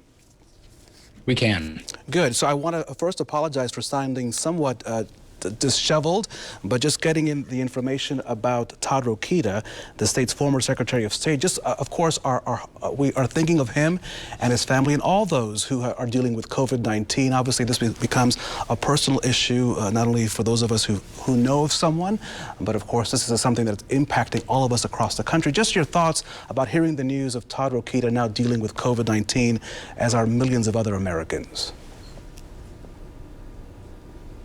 You know, it's tough. Anybody that gets COVID-19, we don't want to see anybody sick or hurt. And this is certainly a real thing that Americans have to deal with. But if I may politicize this just for a moment, it was primarily Republicans that led the effort to prevent Hoosiers from having Election Day protections as they went out to vote, not extending our ability to vote absentee by mail because of COVID-19. We saw national Republicans with rallies across the country, 3 by President Trump in one day. And we also need to hear from our statewide and also national leaders about plans to fight COVID-19. So again, best to Representative Rokita and his family. And I do want to make sure that he is healed, but also this is a great statement for our country and our city and our state and how we move forward with COVID-19. But before you respond, Pete, I just want to read a quick statement that has just come in via Twitter. Rokita's campaign now saying that Mr. Rokita is doing well and working from home. So we do wish him the very best. We just heard from Jamar Denard, a Democrat, and now we will hear from Pete Seat, a Republican. And of course, Pete, Jamar went there. So first, I'll let you express any thoughts you have for the former congressman, and then if you want to respond to what Jamar said, by all means, you have the floor. Welcome to Election Day Live. Well, thank you. I'll refrain from politicizing this too much because I don't think it does any of us any good. I'll just reiterate what you said, Raphael. Certainly thinking about Todd Rokita and his family, this is a fresh reminder that the virus does not discriminate, that anyone can get this. We saw the president get it. Others in the White House get it. It is traveling around the country and around the world. Certainly, people take precautions as necessary to socially distance, to wear masks, to wash their hands and utilize proper hygiene, but it can still get to you. And I think that's what we're seeing here. So thoughts with who I hope will be the next Attorney General of Indiana, Todd Rokita, and his family, and hope he gets well soon. The polls close in less than 4 hours, gentlemen. We really don't know much about who is voting other than many of them have voted. In other words, we may know their political affiliation, but we just don't know how they voted. How much will this pandemic really impact? How curious are you two? You guys are in the business of analyzing what we, the voters, do. I know you are voters yourselves, but you love to see what did that voter do? How much do you think the pandemic will impact these results and the outcome? You know, one of the things that we always say in politics, especially for incumbents, is the best way for an incumbent to campaign is to govern. And we've seen from Governor Holcomb how he's governed, and also from President Trump how he's governed through COVID-19. And obviously with something as novel as an international pandemic, some judgment can be cast aside, but COVID-19 is certainly on the ballot and on the minds of those who are casting a vote today. Pete? Yeah, I would agree with that. I think a number of voters are going to make their decision based on the pandemic.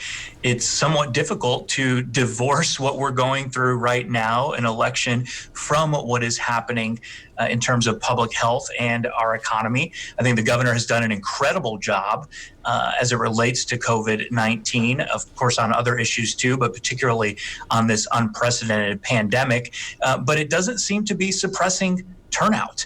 We'll see what the final results are, but we're hearing the anecdotal evidence from around the state that lines are long, people are showing up. They're clearly not afraid about getting out and making sure that their voice is heard today and even before this. I mean, we had over 1.7 million Hoosiers cast their ballot either early or via mail. So they're getting out there, they're getting engaged, and you're seeing the energy in this election. You are watching right now on your screens there live images. This is a polling location on the city's northeast side here on the northeast side of Indianapolis. This is Allisonville Christian Church, while our political insiders, Democrat Jamar Jannard and Republican Pete Seat, exchanged some ideas. And gentlemen, kind of wondering if at all, the fact that the presidential candidates this time did not show Indiana any love will have any impact on how people vote. We were very popular in 2016 and 2020. I don't think Indiana didn't get much virtual love from any of these from the candidates. Yeah, I mean, it would be, as a Republican, it would be a problem if we were getting love from the candidates. We should be in the Republican column, one of the first states on the board in the Electoral College for President Trump tonight. We saw a lot of attention in 2016, especially during the primary. We were the state that put Donald Trump over the top that year.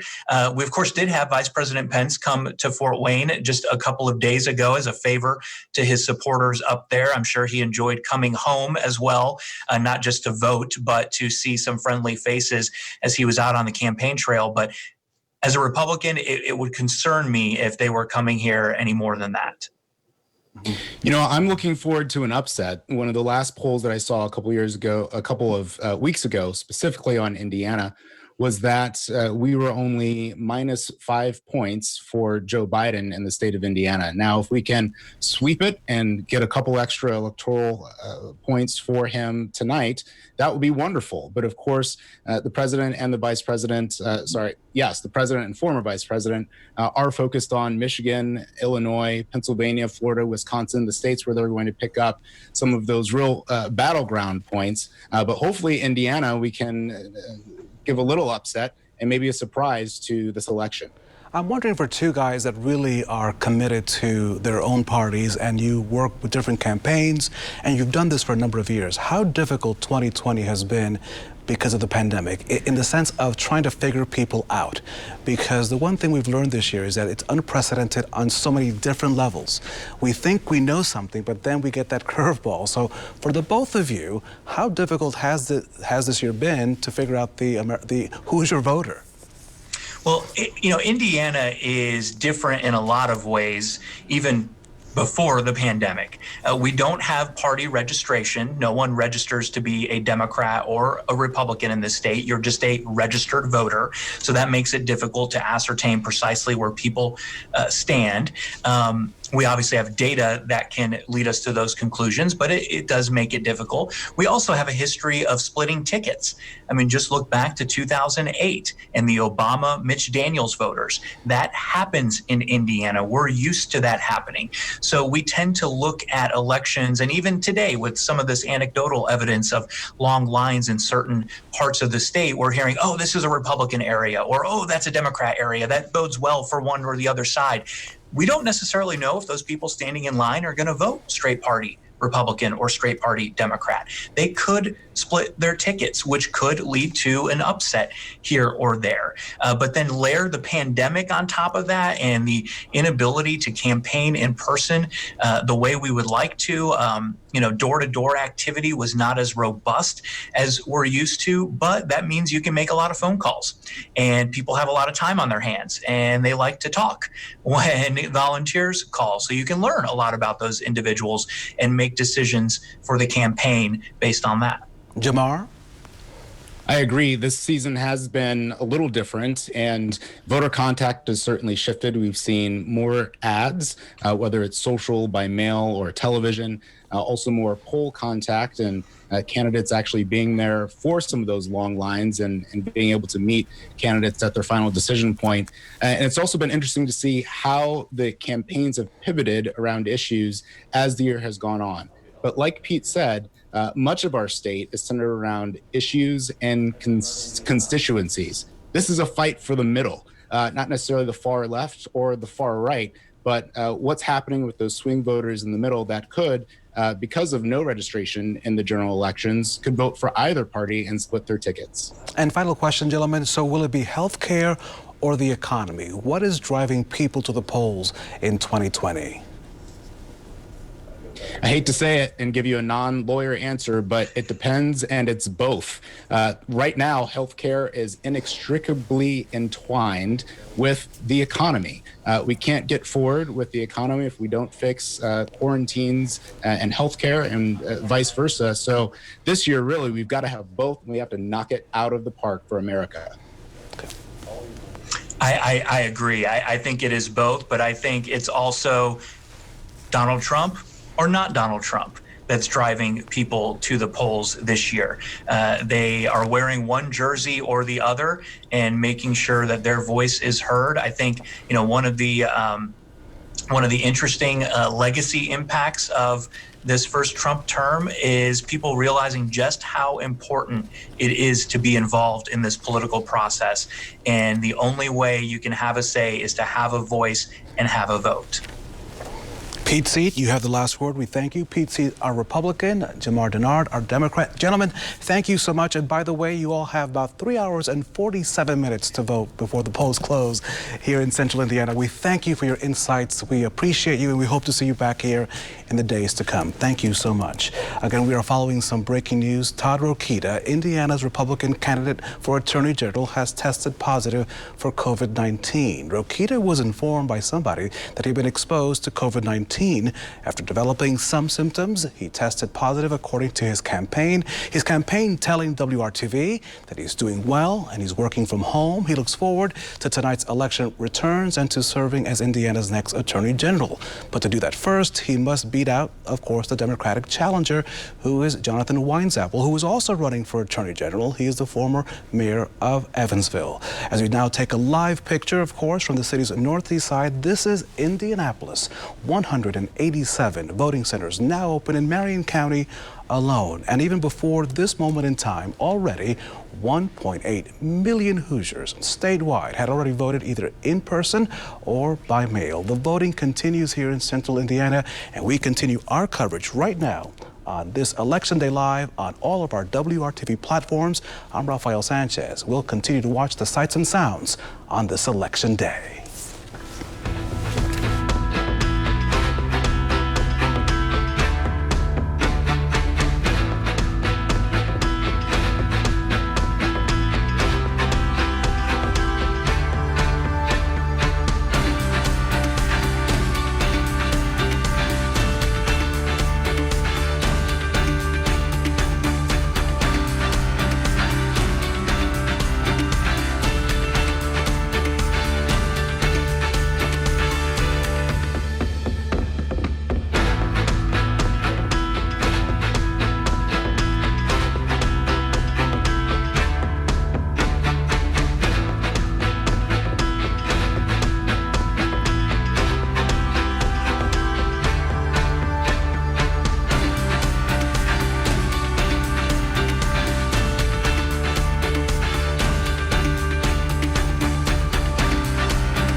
Welcome back to Election Day Live. Hoosiers have more than 3.5 hours still to vote here in central Indiana. It was former President Dwight Eisenhower who said, "The future of this republic is in the hands of the American voter." And today, the American voter, the Hoosier voter, is doing their thing. Welcome to Election Day Live across all of the WRTV digital platforms.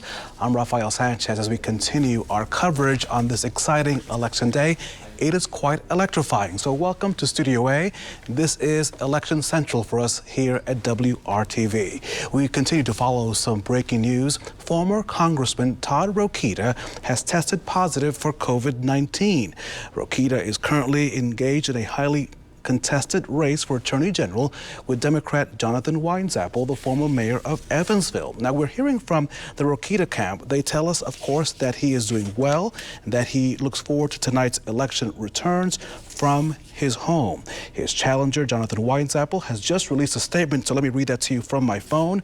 "We wish the former Congressman Rokita a speedy recovery and hope his family stays safe." Rokita now joins the more than 188,000 Hoosiers that have tested positive for COVID-19. That is the latest figure from the Indiana State Department of Health. We should also know that on the grim side, more than 4,100 people have died because of the virus. Mr. Rokita, again, is doing well. He's at home, and of course we all wish him the best, and all those in Indiana who are dealing with COVID-19. The weather today has been simply perfect. No excuses to go not to vote today, and our chief meteorologist here at WRTV, Kevin Gregory, is standing by the green wall with the very latest. Kevin, like that background, and it's great to see you on this election day. Yeah, how about that? All 92 Indiana counties reporting this. Hey! You can't beat sunshine. And it's not unusual in November to get a 65-degree day. What is unusual in November is to hold on to that warmth, and we will do that over the next several days. Okay, Rafael, I thought you'd enjoy this. If you can cast your vote and cast your shadow on the same day, that's a fantastic election day. I just wish that I could have such a tall shadow. As you know, I'm a little guy, so my shadow would not be... It's all in the angle and timing of the day. You know what they say is once your shadow is, I think, about twice as tall as you are, then you don't need sunscreen anymore. Oh. Because the sun angle is so low that it's not as effective. That was me, though, if it does look familiar. Okay, what a day, as we mentioned. Now, I know if you voted this morning and the line was out of the building and it was still dark, it was cold. But the fact that the sun has helped take over has boosted our temperature all the way up to 65 degrees. That's our high temperature so far today. And it's not too windy. The wind is still anywhere from 10 to 15 miles per hour, but that is the reason we've made the recovery from the 30s into the 60s. There's your wind. It's been atrocious, as you know, at times here over the last week, gusting on Sunday to nearly 50 miles per hour, but it's a little more under control today, making the American flag just flutter in the wind and look all the more beautiful. Temperatures around the region, as I mentioned, we're all enjoying this. From north to south, west to east, 65 in Peru, 68 down in Bedford, not a concern as we go into the evening hours. And of course, correct me if I'm wrong, Rafael, polls close at 6, right?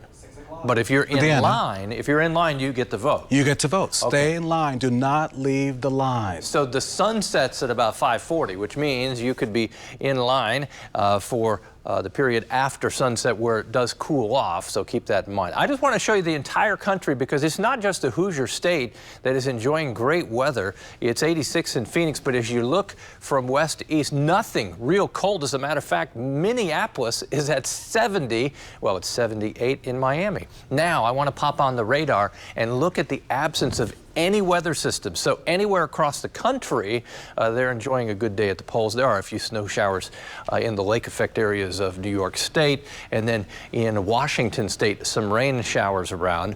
And I just point out we're holding on to the warmth until the sun sets. Then our temperatures fall, but nothing drastic. By the time we get to 7 o'clock and then 9 o'clock, temperature back down to around 50 degrees. Where's the warmth going? Nowhere. It's staying here. Temperatures over the next several days will continue to be way above average for this time of year. Average high in the upper 50s. We'll push 70 degrees or a little warmer as we go through the next 7 days. Our next chance of rain is not until Tuesday. It was great to make an election day appearance, Ralph. You have the best forecast ever. I think you will be someone's friend for the next several days. No one's going to complain about that forecast, Kevin Gregory. We thank you. Election Day Live coverage continues now here on your streaming devices on this Election Day. And now joining us via Zoom is Professor Ted France. He's the Chair of History and Political Science at the Department of Political Science at the University of Indianapolis. Professor, good afternoon to you. And Professor, while you're talking, just want to point out that there are people, we're going to see people voting there on the city's northeast side. But good afternoon. It is great to have you with us. How are you today? I'm doing great, Raphael. Thank you so much for having me. So put this day in perspective for me. How do you see it from your vantage point? Well, certainly the most anticipated election that we've had in my lifetime, one where the stakes are as high as any time I can remember, and one where people, I think, truly feel like their vote matters and their voice will be heard. So that is both exciting and encouraging, I think. Professor, you wrote two books, one entitled The Door of Hope, Republican Presidents, the other, The First Southern Strategy, 1877 to 1933. And as we know, history often does repeat itself. How do you see what you study sort of playing out currently in 2020? Well, I think the big thing that I see, and I look at in that book, Raphael, is just the transition as Republican Party was trying to decide which voters it was going to court. This was following the Civil War and the end of Reconstruction, where it was not certain what was going to happen moving forward. And the party was torn between whether it was going to live up to its legacy of liberation from the Republican Party and Abraham Lincoln, or whether it was going to court new votes among white Southerners. And so I think, there's a lot of racial tension then. It was even more dramatic in many respects than it is now. So I think that part is sobering, lets you know that these issues have been around for decades, if not centuries, and that the stakes have been high for many elections before. Just, I think, amplified by our current moment and a lot of people's fixation on the political process right now in 2020. A lot of talk about healing. Whichever way this election goes, people say that they want the discourse to change. It's become toxic on both sides. So how do we move forward? What does history tell us about this? Because we can look at American history. We've had some times that have been rough. We've had some rough patches in our history, but we've also had some moments when we've all come together. Yeah, and I think you're absolutely right about that. I think the presidents who go down in history as being favorites among the people, not just among historians, but among the people, are those who understood that Americans wanted a president who could heal them, who could bring them together. Ulysses S. Grant isn't warmly remembered as one of our greatest presidents, but his message was let us have peace, after the guy who had done as much to win the Civil War, as anybody other than maybe Abraham Lincoln. And I think he understood some of that moment. At the same time, I would point out that there were many Americans at the time that Grant was elected, and that was, again, 1868 for the first time, that didn't want peace. And so sometimes those two impulses can tug at each other in a different ways. But I think whether you're talking about the way that people remembered the warmth of Franklin Delano Roosevelt on the radio, or the way that people remembered Ronald Reagan and the way he used the medium of television, I think those are two really good examples of presidents who were able to achieve that, one a Democrat, one a Republican. You are watching Election Day Live on your streaming service here at WRTV. We are being joined this afternoon via Zoom with Professor Ted France, the chair of the History and Political Science Department at the University of Indianapolis on this day. And Professor, I want to tell you that on my way into work today, I was jamming to the Hamilton soundtrack. One of my favorite songs in that, it's entitled History Has Its Eyes on You. And that song really talks about when George Washington in that musical was leaving office, and George Washington was contemplating, who's going to write my story? What will history say about me? What do you think history will say about us? What is History Has Its Eyes on right now? First of all, I commend your listening choices there, Raphael. It's one of my favorites as well. And in that, around the same time too, they talk about teaching them how to say goodbye. I think the part what you say is that people write history, right? History, and a lot in the recent past is almost every president former president, has contributed to that by writing his own history as the first draft of really being concerned about their legacy. So I certainly do think, whether it's my children right now and eventually maybe I'll be a grandfather, people will know and want to know, how did you respond in this moment and why, and what about our grandparents and how did they respond? So, I'm always better looking backward rather than looking forward. But I do think this is one where there's going to be widespread interest. I would encourage people who don't keep a diary, whether they're taking like video evidence or something like that, to really sit down and share their thoughts, because this is something that they're going to want to remember for years and years to come. So, Professor, I was not sure whether you were a Hamilton fan or not. I just kind of threw that out there, hoping that you would respond. Great answer to that. So I want to keep with my Hamilton jam into work today as I was preparing for this coverage. And in that same musical, there's the talk of who will write about you, right? Who lives to tell your story? And we know that as people are looking at American history, and there's this debate within our country about the cancel culture, right? People are saying, well, if you write this, you can't leave this out. How are you training? How are you hoping that the next decades of historian will take a look at the whole body of work and include us all in the conversation as best as possible? Granted that we can't all be on page 100 of a history book, but do you think it'll be more inclusive moving forward? I think, Raphael, most of the history that at least I was learning, if not in undergrad, certainly in grad school, already was that way. And I think that,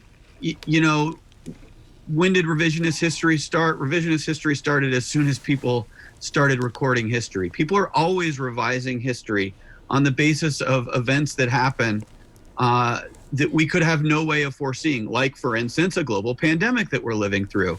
So, and I'm not an expert on the Spanish flu from 1918, but all of a sudden there are a lot of people taking interest in that pandemic that, just a few years ago, they wouldn't even have bothered to think about.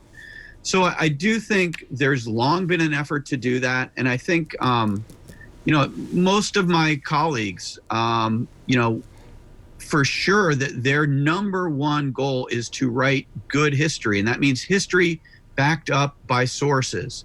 And if done right, you should be able to sit down with one of my books or one of my colleagues' books and see where I drew my conclusions from. You might not agree with all of those conclusions, but you should see why I reached them.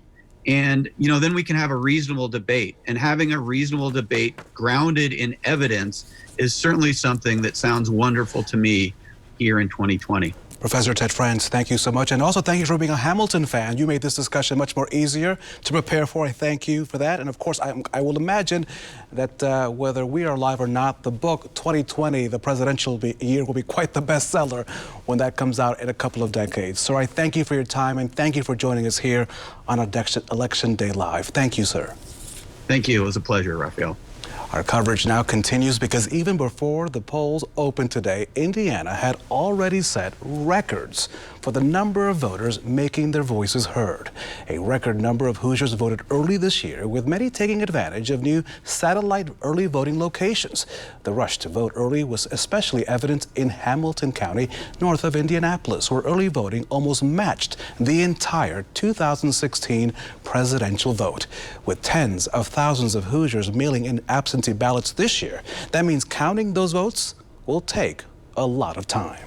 You reach a point where you don't have enough floor space to space workers out, socially distance, and then be able to have your teams to process. So we are at our max here today. Busy days, busy hours. Taking a look at some of those early voting numbers, the Indiana Secretary of State says more than 1.8 million Hoosiers, let that sink in, 1.8 million Hoosiers had already cast their votes before the polls opened today at 6 a.m. And that's more than 2/3 of the presidential vote from the 2016 election. More than 500,000 Hoosiers voted by mail this year, which is also a major record. A Johnson County man makes a discovery about the legality of political signs in your yard. The homeowner found a law that you may not even know about. It keeps homeowner associations from regulating political signs close to Election Day. Our Troy Washington explains the law and its impact on you. A lot of HOAs may not even realize that this code exists. Chris Shutley thinks he may have stumbled upon some useful information for homeowners wanting to show their support for political candidates by putting signs outside of their homes. Scanning through the Indiana code and eventually found it, and I'm glad that I had, and I hope that it helps other people and knowing their rights. The code keeps homeowner associations from adopting or enforcing rules prohibiting certain types of signs on a homeowner's property from 30 days before an election until 5 days after an election. Shutley only found this out after having his own encounter with his neighborhood's HOA. Put up election signs. This year I put up an 8.5 by 11 sign in my window. It was around August, and I got an email from the board asking me to remove it. Went back and forth with them on a couple emails, and then eventually I went ahead and removed it. He waited until October 3rd to put the sign back out, this time armed with knowledge that he says protected his rights. He soon noticed neighbors followed his lead. I felt like they were just playing a bit of a power trip, and I didn't think that I should allow them to do that since I was protected by Indiana code to have a sign up. Shutley and his neighbors have since been allowed to keep their signs out without any pushback. Working for you in Greenwood, Troy Washington, WRTV. Troy, thank you so much. Of course, here on Election Day Live, we are covering all the different races from president to Congress to the State House, and of course, hearing from you as you head out to the polls today. Our Megan Santorum is live on the city's northeast side, where the line just keeps getting bigger and bigger and bigger. Megan, good afternoon to you. How are things going out there? Yeah, good afternoon. Well, you just said it. We've seen the line slowly start to grow over the last hour or so, I'd say. If you take a look, we're here at Allisonville Christian Church right now, maybe 40 or 50 people in line. The current wait time here is about a half hour. Now, this is much shorter than it was earlier this morning. In fact, I've talked to a couple people who said they drove by this morning, saw the parking lot, saw cars parked on the side of the road, and decided to just try to come back a little bit later. And much shorter line here now. So far, there have not really been any issues to report. The only thing at this particular location is that I know at one point during the morning, they did run out of change of address ballots or forms for that. However, within a half hour, they had a runner come, drop more off, so everything's back good to go up here. If voters have a change of address, they can still vote here now. But as I mentioned, that's the only thing that they've run into at this location. One voter that I was talking to, I asked her, how would you describe the vibe here? And she used the word calm, and I couldn't agree more. This is a very calm, smooth process. There does look like there's a couple handfuls of people here, but overall just smooth, easy. People go in there, they say they feel safe. These machines are being wiped down. People are social distancing. They're all wearing their masks. The voter I was talking to said it's a much different vibe than early voting. In fact, she told me she tried to early vote, waited for 45 minutes, and said she just couldn't do it. So she was glad that she ended up coming back and voting here today. And yes, like she said, in and out. She was in and out within 15 minutes. Now, we are waiting to see what's going to happen once the workday ends. They're anticipating a bit of a rush, maybe more around 4 or 5 o'clock. But if you're able to come out now, this might be a good time to do it. We've also been keeping an eye on some of the other voting centers in Marion County. A lot of them downtown. If you have transportation, you may want to head downtown. Many of those sites have no wait at all, 5 minutes or less getting in and out. I was looking to see kind of where a lot of the wait times are right now. And some of the longer wait times that we're seeing seems to be the Beech Grove area, like the high school over there, the library over there. Ben Davis, also a very popular site. According to IndyVoteTimes.org, the wait time over there is around an hour. Still, once again, though, that's still much better than what a lot of voters saw during the early voting days. So that's all that we have for out here. We'll send it back to you, Ralph. Megan, of course, the great weather that Kevin Gregory was talking about today surely helps all those people who had a plan today. And whether they're going to wait 15 minutes, Megan, as you mentioned, or 20 minutes or an hour, people want to vote.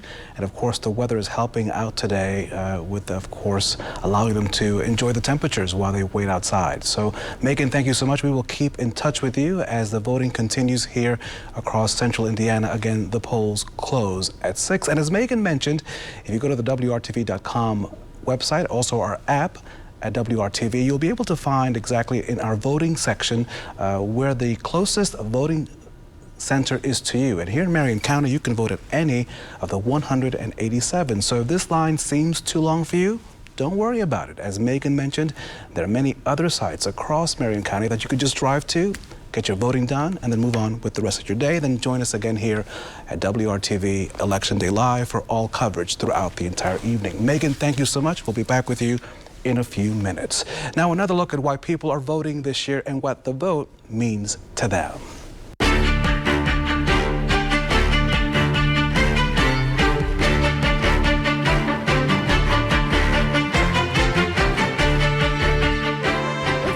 To come out and vote to help with the change of who is actually running and governing us. I think a change is needed, and all the way to be important and be a part of that change is to come out and exercise my right to vote.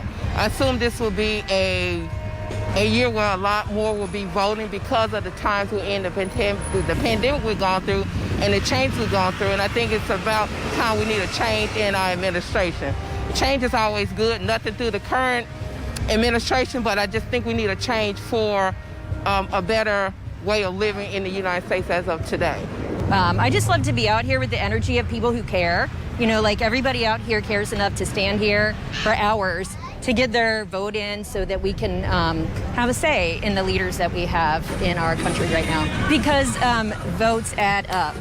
Yeah, votes add up. My vote means something, and I want to make sure it's in there. So if I don't vote, then I don't feel like I have any right to say anything about what's going on with our leadership.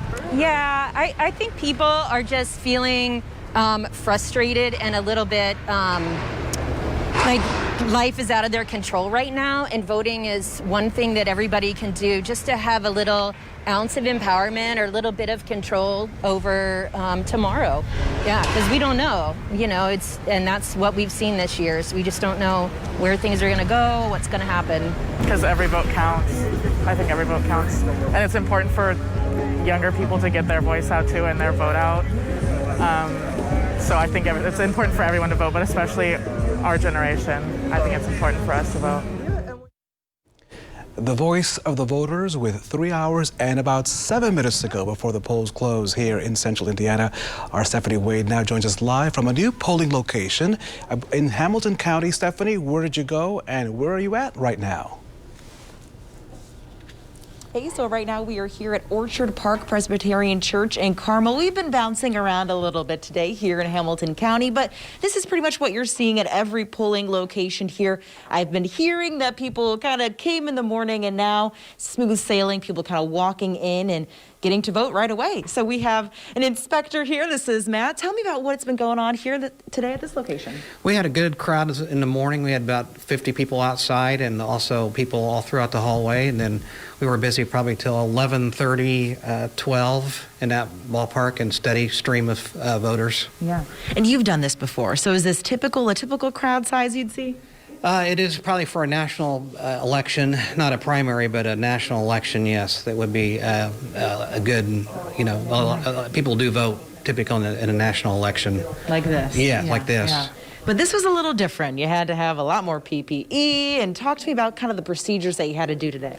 Right. Well, we have all the voting machines are wiped down before each voter goes to the next voter goes through the thing. We have cloths and cleaning supplies, and all the machines are wiped down, and you know everything's cleaned throughout the whole day, so that way we don't have any. And everybody wears a mask like this. So, and so we. You know, we're trying to keep everything sanitized and clean for the voter so that the machine they go to has been wiped down prior to the use. What are you hearing from people? Is there any concerns when they're walking in or anything that they're kind of saying to you guys? I've not heard any concerns today. Just that, I mean, they're just coming in and, you know, looking to vote, and we process them and get them going. So, you know, our goal is to get them through the process quickly as we can. For you and having this important role right now in such an important election, what does it mean to you to be involved right now? I just want to make sure every voter gets to vote, and that, you know, we process them quickly and we keep everything safe and sanitized, and so that way the voter gets the vote and everybody's happy with that process. Yeah. So at 6 o'clock, it closes here, and then what are your steps from there? We just do our paperwork, and then we head to Noblesville once all that paperwork's done, and take all of our equipment back to the Noblesville for processing. Awesome. Well, again, pretty smooth sailing. We have about one voter right now casting their ballot, so pretty light here. But as he mentioned, you know, people we hear this morning, that's what we're hearing really across the county, actually, is that they got in early, they cast their ballot, and they're good to go. So from here, this will close at 6 o'clock, and then everyone will be heading to the courthouse where they will be delivering those ballots there. I'll send it back to you guys right now. Stephanie, I want to ask you about just your observation. If you could just pull out your reporter's notebook for just a section. Not asking to give me an opinion, but as a reporter who's been covering many of these races now for several weeks now, just your thoughts on the number of people, the turnout, just the enthusiasm. How do you see this election 2020? What will you write about one day in your diary or in your journal or on your Twitter account? Yeah, you know, it's interesting. I mean, we're seeing people kind of come in and race out. You know, everyone's in to do one job. They have their mask on, they're focused, and they're in and out. I've been trying to talk with some voters, and they're like, yeah, I gotta go, you know, so maybe that's more of a concern, you know, with the virus obviously still happening. So, yeah, it's everyone pretty much in and out, and they're here to do one thing, that's for sure. And of course, I'm showing my age. I would probably put something on Facebook. You're younger, you would Snapchat, or you would Instagram, right? That's the way that would work, right? Instagram, always. Yes, Rob. Stephanie Wade, live for us in Hamilton County. What's that? I voted sticker. That's right. Stephanie Wade reporting live for us. The I voted us. Sticker. Very popular. Very popular indeed. Stephanie, thank you so much. Our Election Day live coverage continues right now with the increased participation in the election, not only through in-person voting, but also by mail. It's possible there won't be a clear winner in the race for president on election night, right? WRTV's Cornelius Hawker talked to an early voter who hopes that doesn't make people reconsider casting their ballot. Ben Yoder is one of the thousands of people here in central Indiana who have voted early. I think that making sure your voice is heard is important. Ben and a group of his friends voted early over the weekend, and he tells me it's a good way to get people involved in one of our country's fundamental rights. My group of friends decided to make a morning of it. I think spending time with your friends while you're waiting is a great way to pass the time, and then you can get your civic duty done and feel good about it. In-person voter turnout has been high, and so too has the number of mail-in ballots that have been requested. That's led to headlines like this. People wondering if we'll know election results on the night of the election. All signs are pointing to no, and that's because of the different state laws regarding mail-in ballots, when they can be counted, and when they have to reach county election offices. Ben is hopeful that won't discourage people from voting. Regardless of whether we know the results in the election night, the important thing is that you know that you were able to put your voice into the mix. That's why he says it's good to figure out how you're going to vote so you can make sure your voice is heard in the November election. Just plan ahead. Make sure that you realize that the lines may be a little bit longer, but that sticking it out is totally worth it. Working for you, Cornelius Hawker, WRTV. Cornelius, thank you so much. You are watching Election Day live on all of WRTV's digital platforms. We're close to the 3 o'clock hour, which means you have still 3 hours to vote in central Indiana. When the polls close at 6, you stay right there in line and you vote, because your vote does matter on this day. Our promise to you on this Election Day is to bring you comprehensive coverage up until the closing of those polls. And of course, as the results begin to come in, we will share that information for you. Of course, we don't expect that to happen till much later in the evening when my colleague Mark Mullins joins me for this coverage. Now let's go via Zoom to Sam Goldstein. He's a spokesperson for the Indiana Libertarian Party. Sam, good afternoon to you and happy Election Day. Thank you, Raphael. How are you doing today? And how are the Libertarians seeing this Election Day here in Indiana? It's going to be historical totals for our candidate for governor. Donald Rainwater. We have never had the support that we have, the financial support, the grassroots support from thousands of volunteers around the state. It's just been a wonderful campaign for the past 3 months, and we're going to have historical totals tonight in tonight's election. Hopefully Donald becomes the next governor of the state of Indiana. Sam, in years past, it seems that we always would just focus on the Republican and the Democrats. On occasion, we would pick one or two Libertarian candidates here or there. But this is the first time that I can recall in my 22 years at WRTV and covering politics in Indiana, seeing that a Libertarian candidate has really captured the imagination of the electorate statewide. I agree. I've been doing this actively in the Libertarian part of Indiana for 22 years, since 1998. This campaign that we've put together, the staff we've put together, the candidate that we have primarily has reached out to heartstrings of Hoosier voters. Donald Rainwater speaks to their hearts, to their freedoms, to their liberties that have been sacrificed at the behest of Governor Holcomb for the past 6 months, when he's been ruling by dictate instead of by legislation, as the Constitution of Indiana calls for, and people are just tired of it. Sam, as you're talking, we are watching people on the northeast side of Indianapolis voting, by the way. So while you're talking, we're glad to see that folks continue to vote right now in central Indiana. What is it about the Libertarian message that you believe has really struck a chord with voters in Indiana? Well, I think over especially the past 6 months since the COVID disaster hit us, people have been restrained in their homes. Their businesses have been forcibly closed by the government. And they're just tired of being constantly told what to do, treated in an infantile manner by the government, and not permitted to live their lives as long as they don't hurt other people or take their stuff. And people are just tired of it. People in this country and in the state grew up historically with the sense of freedom, of personal responsibility and personal freedom, and the government has just taken that away from them over the past 6 months. During the gubernatorial debate, I was somewhat surprised, based on a voter question, when the issue of medical marijuana came up, that all the candidates had to respond to the question that has been sort of a stronghold for the Libertarian Party, which you believe it should be legalized. Were you surprised as to how the Democrat and the Republican answered that question on the issue of marijuana? Not whatsoever, because the Democrats have been always behind the Libertarian Party on this issue. We have felt that it should be a substance that should be legal in this country ever since the founding of the Libertarian Party in the early 70s.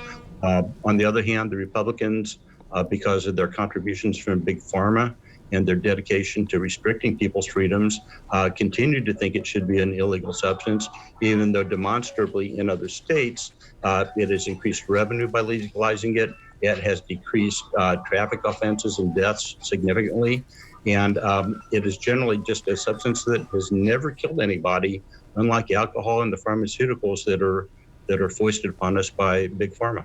And Sam, final question for you. How do you hope to grow the party? How do you hope that people will see the Libertarian Party, which has been around for a number of years? Libertarians are not new to the system, but how do you hope that folks, Hoosiers, will see the party moving forward for the next election cycles, whether it's 2022 or in 2024? Well, as Donald Rainwater's campaign manager, I am privy to a lot of private emails and messages that come through our Facebook group and emails to our website.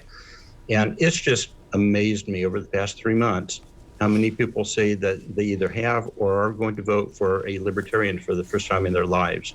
They are moving away from the old two parties who have put this country in the position that we're in over the past 150 years and looking for something new, something fresh.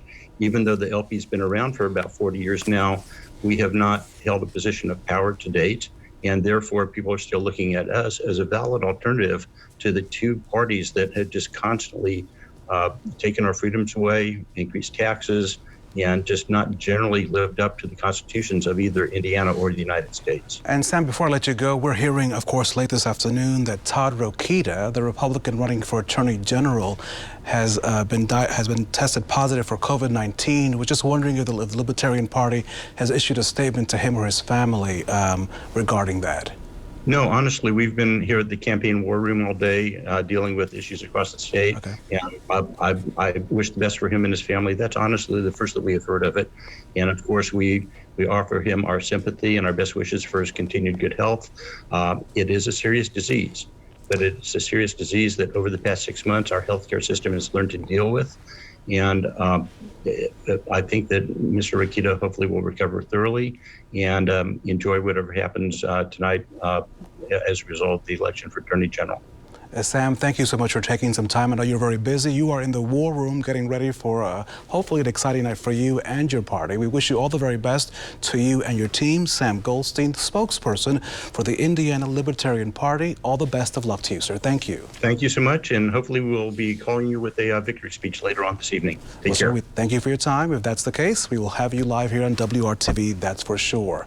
Our Election Day coverage now continues right now on all of our platforms. We want to thank you for spending, really, the day with us. It began early this morning with Lauren Casey, and here we are at 3:05 in the afternoon, and we're talking politics on what is a major day here in our state's history and also in the history of our country.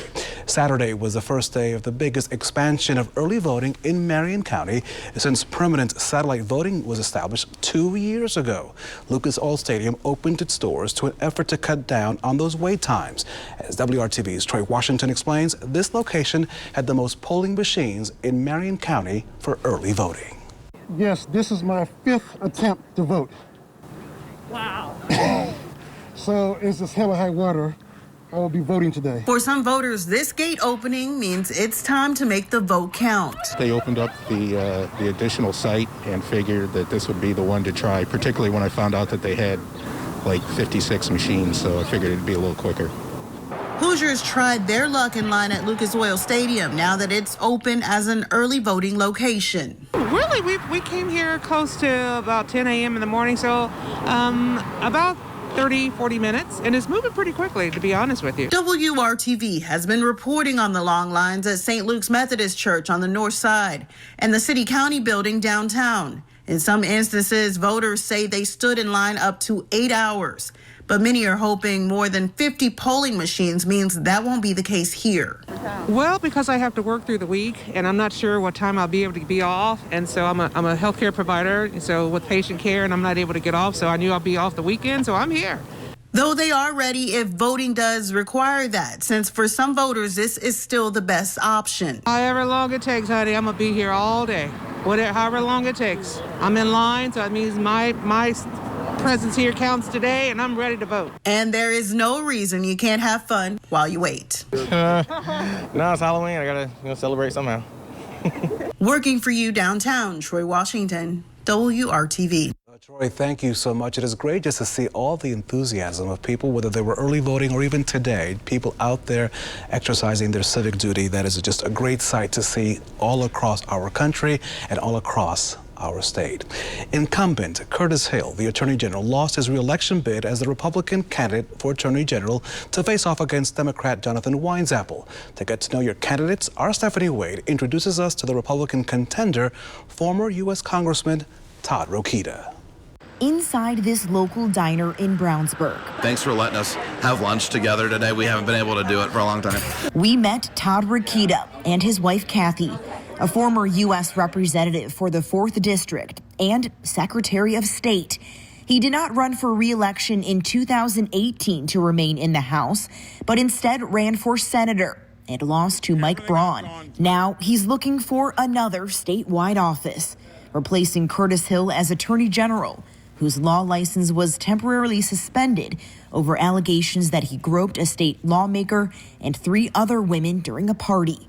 Hill has denied those allegations. It's one of the reasons that I ran, is to bring back the integrity of the office. I'm stepping up. I'm offering myself to serve with the servant's heart that we served with when I was Secretary of State. Rokita says he's pleased with the governor's handling of the coronavirus, favoring keeping the economy as open as possible, letting people come to work, saying we'll be in better shape than other surrounding states. We have to continue to protect against federal government overreach, help Donald Trump make sure that the agencies are reined in, and protect against the negative impact from liberal states around us, because their attorneys general can use the court system to overregulate us. In a contentious world with protests across the country, Law and order, criminal justice, that's all very important, especially now given what we see on TV every night. He feels strongly about protecting the people and being tough on crime, touting his experience. I'm the only one in this race that has prosecuted criminals, and then we had 300 years of jail time from when I was your Secretary of State, working with the Prosecution Assistance Unit and local prosecutors to secure that jail time. The only one who's fought to have a case all the way to the United States Supreme Court. A pro-life politician defending gun rights. He implemented the nation's first photo voter identification law. We have a record of returning money to taxpayers. We have a record of fighting waste, fraud, and corruption. Protecting pre-existing conditions, he says, is near and dear to his heart. Kathy and I, our firstborn Teddy is a special needs young man now. He's 12, and he's growing right before our eyes. And we think he's going to change the world. Making sure health care exists for people like Teddy. We really enjoy meeting and seeing the people of the state, and you can definitely bet that as your Attorney General, you'll see a lot of me again. Stephanie Wade, WRTV. Our Election Day coverage continues, and late this afternoon we learned that Todd Rokita, the former congressman running for Attorney General as a Republican, has tested positive for COVID-19. His campaign tells us that he is doing well and looks forward to tonight's election returns. He will be watching those returns from home. His competitor, Jonathan Winesapple, the former mayor of Evansville, also released a statement to WRTV. It reads in part, "We wish former Congressman Rokita a speedy recovery and hope that his family stays safe." So who is Jonathan Winesapple? Our Stephanie Wade continues our coverage of this highly contested race for Attorney General. Thank you so much for meeting with me today. Oh, sure. First question, let's get this out of the way. How do you pronounce your name? It's very simple, Winesapple. Meet Jonathan Winesapple. He's the former mayor of Evansville, served 5 years in the General Assembly, and most recently as the chancellor of Ivy Tech Community College in Evansville. These are some real challenging times for Hoosiers, and I think what they're looking for is leadership, whether that's Democrat, Republican, but someone who can work across the aisle and is going to focus on getting things done.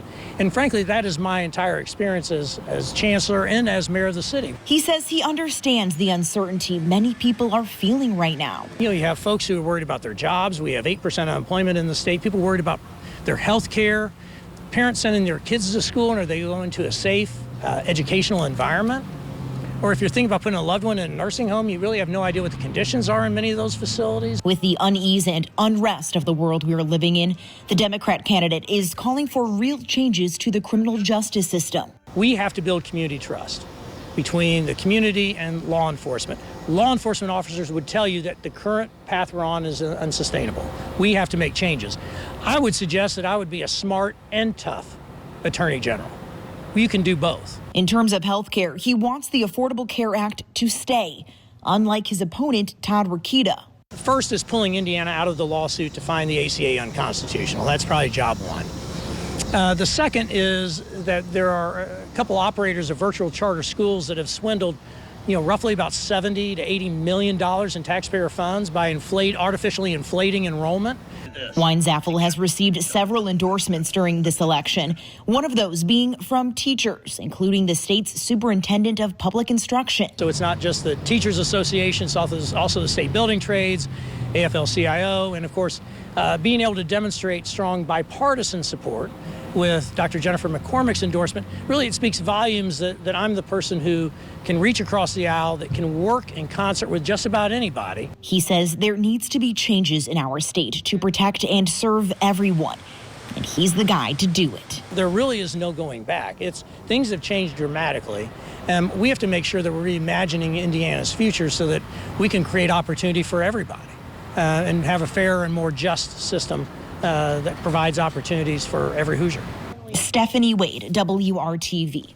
Stephanie, thank you so much. To learn more about all of the candidates, go to our website, WRTV.com. There you can find all of the profiles on the people on your ballot today. And again, you have about 2 hours and 45 minutes to vote, so get to voting right now. One of the great joys and pleasures of putting on a presentation like this is that you have to lean on all of your partners. And we have some great partners in Radio 1. They have some great radio stations that are really involved in the community. And one of my favorite hosts at Radio 1 is the one and only Tina Cosby, the host of Community Connection on AM 1310 The Light. Also, you can hear her at 92.7 FM. Tina Cosby, you know you're one of my favorites. Good afternoon to you, and how are you on this election day? Raphael, I am quite well, and you are my favorite. So, you know, as a mutual admiration society, I think, but you certainly are one of my all-time favorites. And Election Day has been, you know what, Raphael, it has been energizing because today on the show, a lot of times you get people that call in and they're not happy with something. I did not have one caller in 2 hours that had a negative experience to report today. They were all energized. They were all happy. They were all encouraged by, the fact that everybody else was out there. And, a lot of them had gone to vote before and it was too long or for whatever reason they had to leave and they came back. So they also displayed one of the strongest senses of determination I've ever seen, because you know how people can be around voting, Raphael. Well, forget about it. It's too long, or it's cold, or it's raining, and I'm not going to fool with it. No, I didn't get a whole lot of that at all. Not today, and really not throughout this election season. Tina, one of the things that I love about your radio program, which airs every day between 1 and 3 in the afternoon, so it is a must to listen to, is the fact when people call in, they give you the real deal. There's no filter there. If someone is feeling the way they're feeling, they're going to let you know. And I've been really interested as I've listened to your radio program over the last couple of weeks, and you focused on the election, that people have not held back, and they've been very clear as to their concerns and their hopes in the days to come. Yeah. And well, Raphael, you sat in the chair on numerous occasions, and hopefully I can get you in there again in the not too distant future. So you know exactly what it's like. And Dion, our general manager and regional VP, Dion Livingston, was set in for a little while today.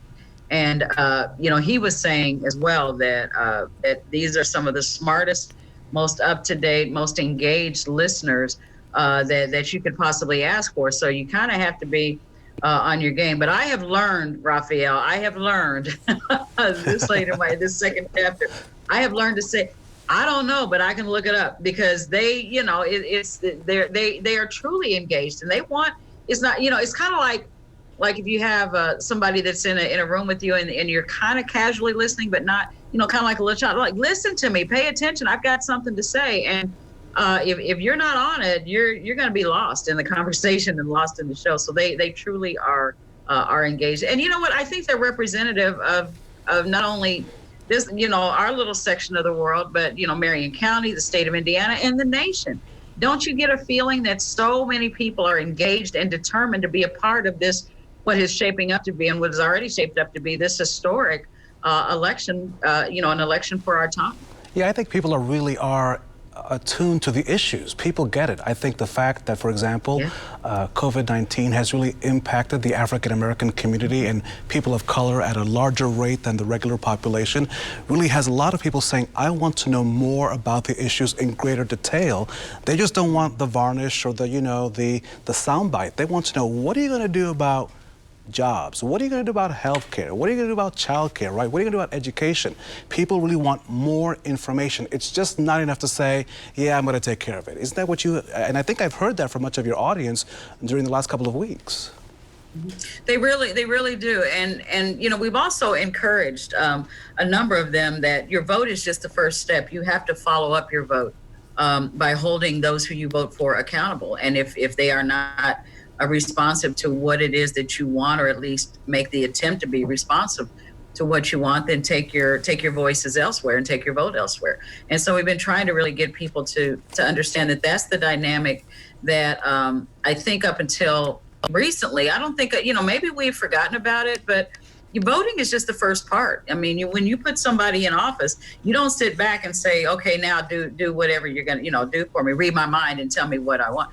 So we're trying to encourage the engagement past the vote.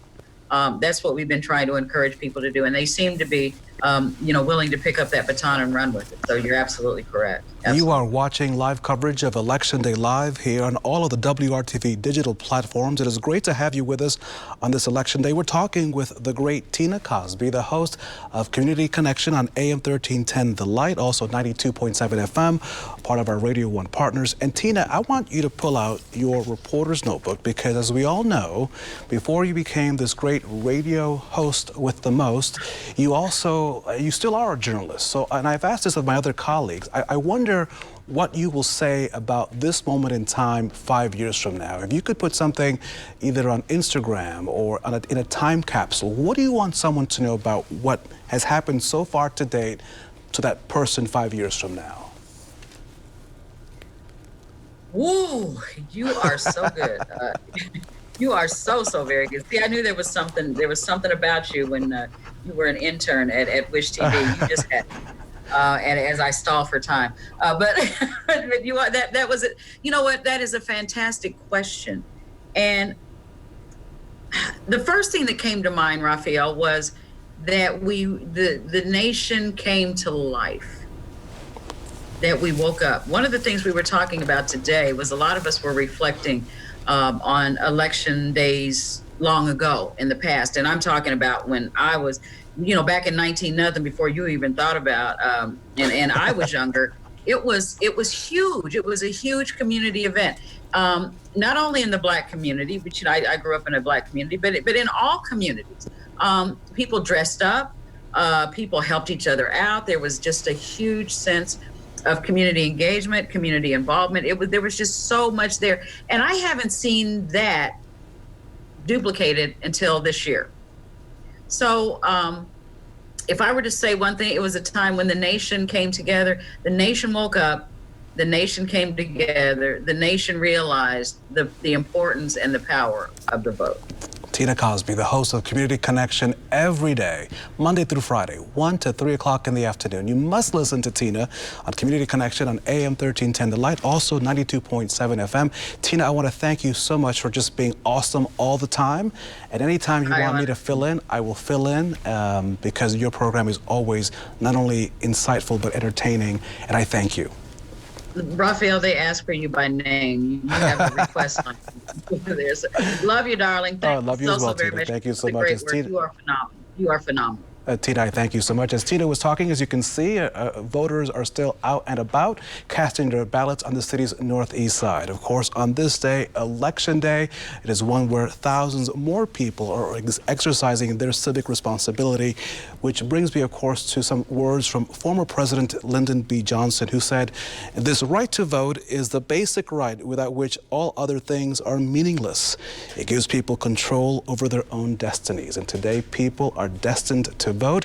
And as Kevin Gregory has told us, the weather, of course, today for the next several hours, the next several days, will be perfect. You are watching live coverage of Democracy 2020, Election Day Live, right here on WRTV.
You are watching live coverage of Election Day live on our WRTV platforms. This a live picture of voting going on right now at Allisonville Christian Church on the northeast side of Indianapolis. You have still 2.5 hours left to vote. Don't leave this picture yet, because I want us to think about this.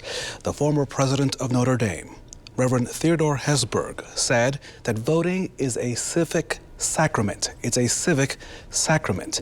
The former president of Notre Dame saying those words about Election Day, and as you can see, people are taking that responsibility seriously on this Election Day. Welcome back as we continue to really show you every possible angle. As I mentioned to you at around 11 this morning, our goal today is to really bring this day and put it in its perspective. We know that you are waiting for the results. We'll have to wait for that. Mark Mullins and the team, beginning at later this evening, will have those results as they come in. But we want to make sure that you not only enjoy the day, but also understand what's happening around Central Indiana. That is our goal here on this Election Day Live program. So welcome. It is great to have you with us. WRTV's Cornelius Hawker now joins us now from a new polling location. Cornelius, how are things going there? I think you're at the vote center. Is that correct? That is correct, Raphael. And I have to say, this is probably easily the busiest vote counting center in the state. Just so many people here from our community doing their part to tabulate all these absentee ballots that have come in. If you could pan over on this side and show all these folks over here, people are coming in shifts. And, you know, for about the last, I say since the primary that happened in June, I've been covering so many stories, a lot of them tackling mail-in voting, absentee ballots, and all of these people who you see opening up the mail-in ballots, the absentee ballots, they are from different sides of the political spectrum. And that is one of the ways that they safeguard and make sure, you know, a Republican isn't seeing someone vote for someone else and throwing that away. Well, no, they can't do that because there's a Democrat right across from them also checking that. And I have to say, these people, they're coming in here, they're a part of this community, and they're not doing anything like that. They just want your vote to count and your vote to matter. And speaking of votes, I just talked to election officials, and they have counted around 40,000 votes as of 3 o'clock, around 40,000 votes. And that is of the nearly 182,000 absentee ballots that came in here. So they're going to be counting well into the night. I was told that the earliest they could leave is 8 o'clock, and that they know they're going to be voting or counting these ballots all day tomorrow. So again, I heard you, Raphael, say that, you know, it's going to be a minute before we know the election results. And this is why. I mean, all of these people here are counting as fast as they can, and it's going to take some time. But please stay with us. We're going to be talking to election officials throughout the day just to get more information on how many ballots they're counting, how long they think this process is going to take.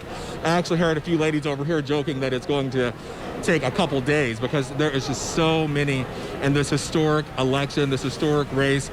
Everyone wanted to have their voice heard, to be a part of it.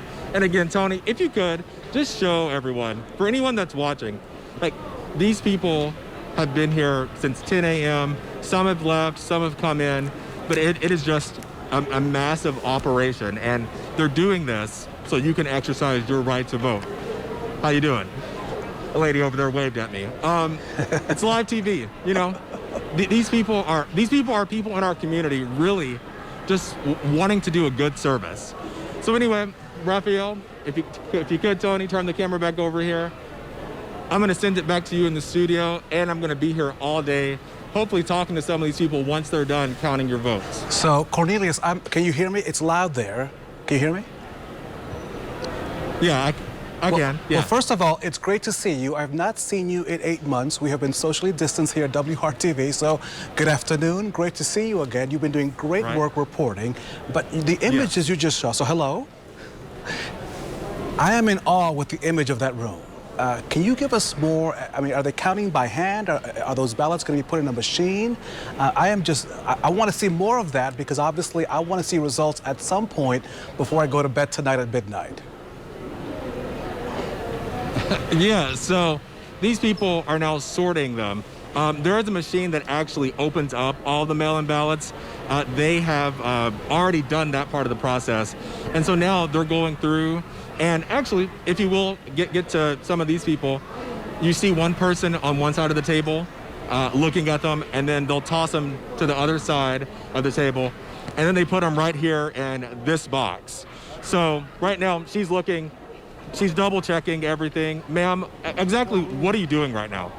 We're verifying that these are from the same precinct and that it's been certified by the clerk.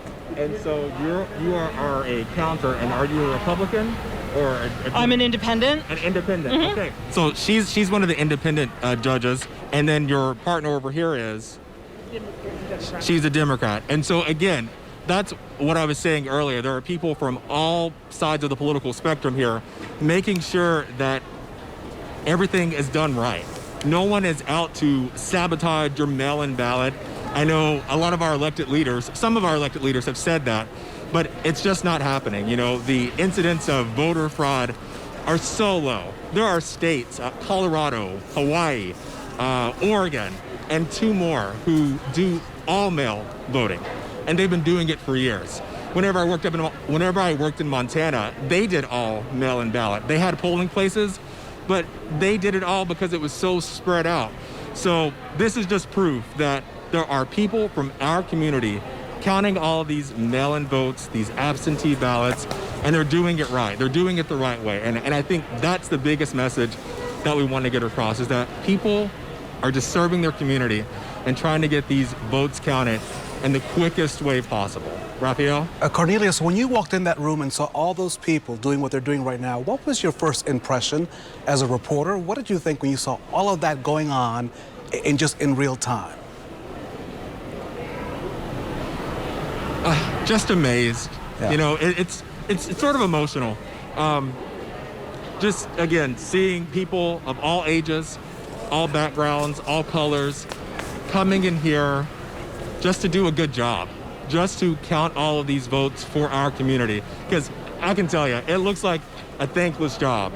You know, you're getting paper cuts, you're going through hundreds, if not thousands, of ballots. So yeah, no, it's just amazing to see. And this is our democracy in action. This is what people who look like us fought for, you know, in the 50s and 60s, for the right to exercise your right to vote. So yeah, I walked in here and it made my heart stop a little bit, but in a good way. I was very happy to see all this happening. Well, I will concur with you. It is awe-inspiring to see all those people there at work. Cornelius, we will check back with you as we continue our coverage here on Election Day Live. Of course, today, people still waiting in line, but about 2 hours and some 32 minutes or so to go that the polls will remain open, and the weather has been fantastic. So if you're still waiting to go out there to vote, please do so, because Kevin Gregory has the winning forecast for you today on this election day. Now let's turn to our chief meteorologist, Kevin Gregory, standing by at the Green Wall with the latest. Hey, Kevin. How about that? Perfect timing, right? Sunshine, temperatures almost, I could round it off to 70. I think many of the highs are going to be 66, 67. I like that you're saying we're going to have patience tonight for any results, but I'm the kind of guy that you swipe like this in your phone every 3 seconds. You know, the last time we had to wait a long time for any results, we didn't have the internet world, right? And now we have it. And now we have it. That's what I mean. So our attention span, at least mine is way less. Okay, let's move on. We'll stay focused on this. Pretty easy. Look out your window, compare it to what I'm showing you as we look to the west across the White River. There is Victory Field. You could play baseball today. We're certainly in election terms rounding third base here, headed for home as we go into what will be a beautiful evening. 65, that's our current temperature. So far, our warmest, what I call hourly temperature. Sometime between hours, we've probably jumped a little above that. We'll know that in a bit. Notice the humidity that's not there. 31% is the humidity to wind out of the southwest. So far, that's the warmest temperature that we've had so far with all the sunshine. The wind not as strong as it has been the last couple of days. A favorable direction, though, And our afternoon highs have been warming up. The overnight lows will be warmer as well. Temperatures will stay in the 50s through the evening hours. Even though the polls close at 6, the lines will be out there for a while, and I think it stays comfortable, but you do transition to needing a jacket for sure. Temperatures around the metro area in the mid-60s now. I show you regionally, 68 in Lafayette. Sullivan is at 68. Just to show you, as we go through the Midwest and out into the Central Plains, in Lincoln, Nebraska, it's 82 degrees. Minneapolis, 72. Remember, these spots have already had some significant snow on occasion. Now they've transitioned back to incredible November temperatures. The fact that we get warm in November is not surprising. What is a little more unusual is to hold on to it for a consistent period of time, and we'll do that. Looking at national temperature, 78 in Miami, 73 in Billings, Montana. Temperatures during the day tomorrow will be just as warm. As you look at the national map, this is the radar. If we had any big storm systems, we'd see them. Maybe a few flurries in the northeast, some rain showers from Washington State, Seattle on down to Portland. Nothing else really to report. And as you look at temperatures through the evening hours, the sun sets just before 6 o'clock, and then you can see what happens here. Our temperatures will fall, but never get too cold. And the rest of the forecast through the weekend, temperatures stay mild or warm. I'll let you argue about which it should be. Temperatures may be as warm as 72 or so for the afternoon high. And Gregory, thank you so much on this Election Day. And of course, our Election Day coverage continues right now via Zoom. We have our political insiders, some of my favorite folks who always give me some good insight on a number of issues. And joining us live via Zoom, there they are at the top of your screen. Two Democrats, Laura Beck and Kip Tu. At the bottom of the screen there, Joey Fox and Megan Robertson. Hello, guys. How are you?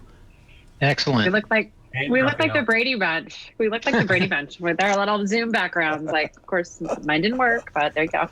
That's okay. User error. That's okay. We appreciate you. I want to have you weigh in immediately on the issue of Todd Rokita. A couple of hours ago, his campaign disclosing the fact that he has COVID-19. We're told that he is resting comfortably at home. He'll watch the results from home. Just your thoughts on the congressman and COVID-19 on a day that the state reported another record number of cases statewide. Kip Tu. Well, obviously, we wish him a speedy recovery and hope that it isn't a serious case. You know, it can be very serious, as people know, and we certainly wish him the best. Hopefully, he didn't infect anybody else, and that he is quarantining and going forward will respect the fact that people ought to put masks on. Joey Fox.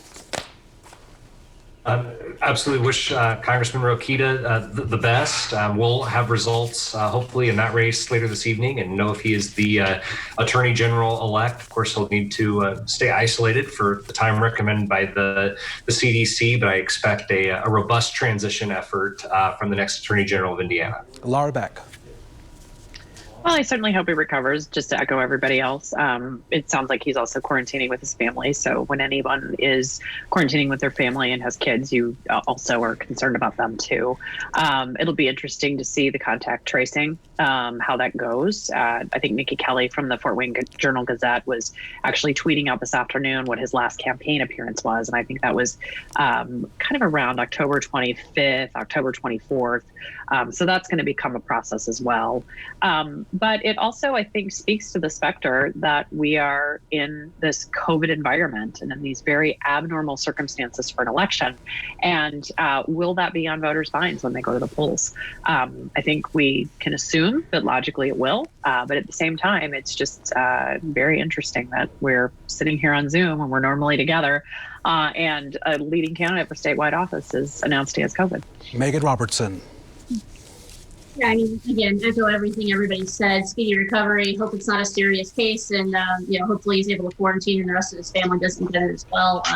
But yeah, I mean, to Laura's point, I think it's obviously going to be something on voters' mind. I don't know how it can't be. Everybody's going to the polls in masks. But I do think it's important that hopefully they go through the contact tracing and are able to help kind of narrow the spread. I know he's been attending political events. And we want to make sure that, it doesn't spread any further than it needs to if folks are able to do things the right way. The time now is 3:45. You are watching our Political Insiders on Election Day Live. And guys, we've been talking now for several weeks on the big issues of the day. So you have all run campaigns, big and small. At this point in the day, as people are now waiting to see what happens, right, after 1.8 million people have already voted, what are the campaigns thinking about behind the scenes? And by the way, while you are talking, we are now watching the folks count the votes, or at least start processing the votes there at the Marion County Election Center. So just your thoughts on this day behind the scenes. Well, I'll tell you, I think what we're looking at is absentee ballots and early vote ballots being counted. I was there a couple hours ago and had a very big room full of people from both parties counting absentees, and it seems to be going very, very well.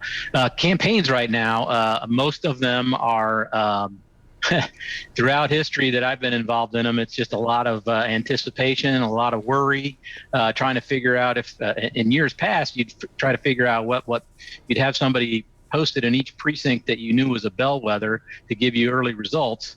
We don't have that luxury in Indianapolis any longer because we have vote centers. So really it's just trying to gauge what turnout is in various parts of the city, but you have it's hard to know because you don't know where people are voting from. So Joey Fox? Well, we know nothing. That will not stop. That will not stop all of the campaigns from trying to figure out the turnout from the church around the corner, and therefore extrapolate that to who may win the presidency. That's just what people do because you've got to do something to occupy your time on election day. I agree with that. Vote centers have been, unique for voters in Marion County, but they really do throw a wrench into campaign operations when you're trying to figure out how many ballots you have outstanding and you're trying to count at the end of the day. I will add that since we've been looking at images, the Election Service Center, that I think Marion County voters in particular, and I think voters across the state can take great comfort in what they're seeing. You're seeing a deliberately adversarial process with teams of Democrats and Republicans kind of proverbially and literally looking over each other's shoulders as these ballots are verified and later taken to be counted. This is a good system, and I'm encouraged by that, and I think we'll be able to take great faith in the results that we see. Megan Robertson, a couple of days ago, and you, Laura Beck as well, you both reminded all of us that to be patient because we may not know who won what today. It may be maybe sometime on Wednesday or Thursday, depending right on how voters decided to pick their candidate. So what is the call? Is it a patience? Is it just take it easy? What do you say to folks who will be waiting, with their cell phone, with their Twitter to find out who won what? Go ahead, Megan, you can start. Yeah, I do think patience is something people have gotta have with this. You want to make sure that every ballot's counted. If it was your ballot that was sitting there and hadn't been counted yet, you'd want everybody to wait until your vote was counted. So treat everybody the same way. That said, I do think, especially in the presidential race, there's probably going to be some indicators here. There are a couple of states that are very close, and if they are to go one direction or the other, of places like Florida, if Biden were to win Florida, that gives you a pretty strong indicator of what's happening. But outside of that, urge patience, make sure that, waiting for all the ballots to be counted. Yeah, definitely. If you have a dog, take your dog out for a walk, take some deep breaths, turn off Twitter, don't get any fights with people on Twitter. I guess one of the things I would also say is take Donald Trump with a grain of salt. Because I don't think anyone can predict what he's going to do. I think there's a number of theories out there tonight, but definitely don't look at that as gospel. And I think too is what Megan said. You can rest assured, and to Joey's point, that especially in Marion County, especially in the state, these ballots are being counted carefully. They're being counted deliberately, and it may take time. This is not a normal election year. I think we have to just remember that. And so we have to adjust our behavior accordingly. Go outside, maybe take a walk, just turn off the TV for a little bit, because you can really drive yourself crazy. And to everyone's point, as we were kind of talking about, campaigns, I think all of us who've worked in politics before have probably had a number of text messages from people who aren't in the business, but are asking us what we think today. And so, in the words of Adam Kirsch, turnout is steady. That's always a safe one. We want to thank our political insiders. They will join us for our election special coming up tonight at 7 o'clock right here on Election Day Live. Folks, thank you so much. Thank you for joining me in this new Zoom world. Right, we've been Zooming all month, but not Zooming at this level of the game. I do appreciate you. Kip, too. Laura Beck, our Democrats. Joey Fox and Megan Robertson, our Republicans. We'll see you tonight at 7 o'clock. Yes? Yes. Yep. All right. Thank you, guys. I appreciate it. We'll see you then. Our Election Day Live coverage now continues as we dig deeper into the race for governor right here in our state. I looked into the Democrats seeking to unseat Republican incumbent Eric Holcomb. Dr. Woody Myers was thrusted into the national spotlight during the hysteria surrounding Ryan White. The Howard County teen was diagnosed with HIV/AIDS after a blood transfusion. He died in 1990. Myers, as the state's health commissioner, is credited for advocating science, calming fears, and educating people about the seriousness of HIV/AIDS.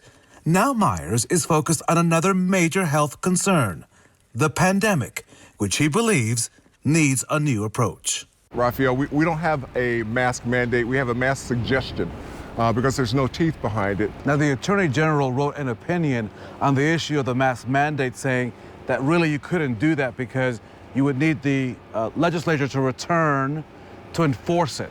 I mean, you could call for a mandate, but you couldn't enforce a mandate because legally it was not constitutional. Do you disagree with Attorney General Hill? Not only do I disagree with that opinion, other attorneys that are of stature in the profession disagree with it. I'm not an attorney, but I know that during a public health emergency, the governor can take unprecedented action to protect the population. And that action would include a mask mandate in my when I become governor. And we're going to make sure that if there is a court challenge to it, we'll defend it and we'll win. Outside the State House, we met on Robert Orr Plaza, a fitting sight since he served as the state's top health leader under Republican Governor Orr.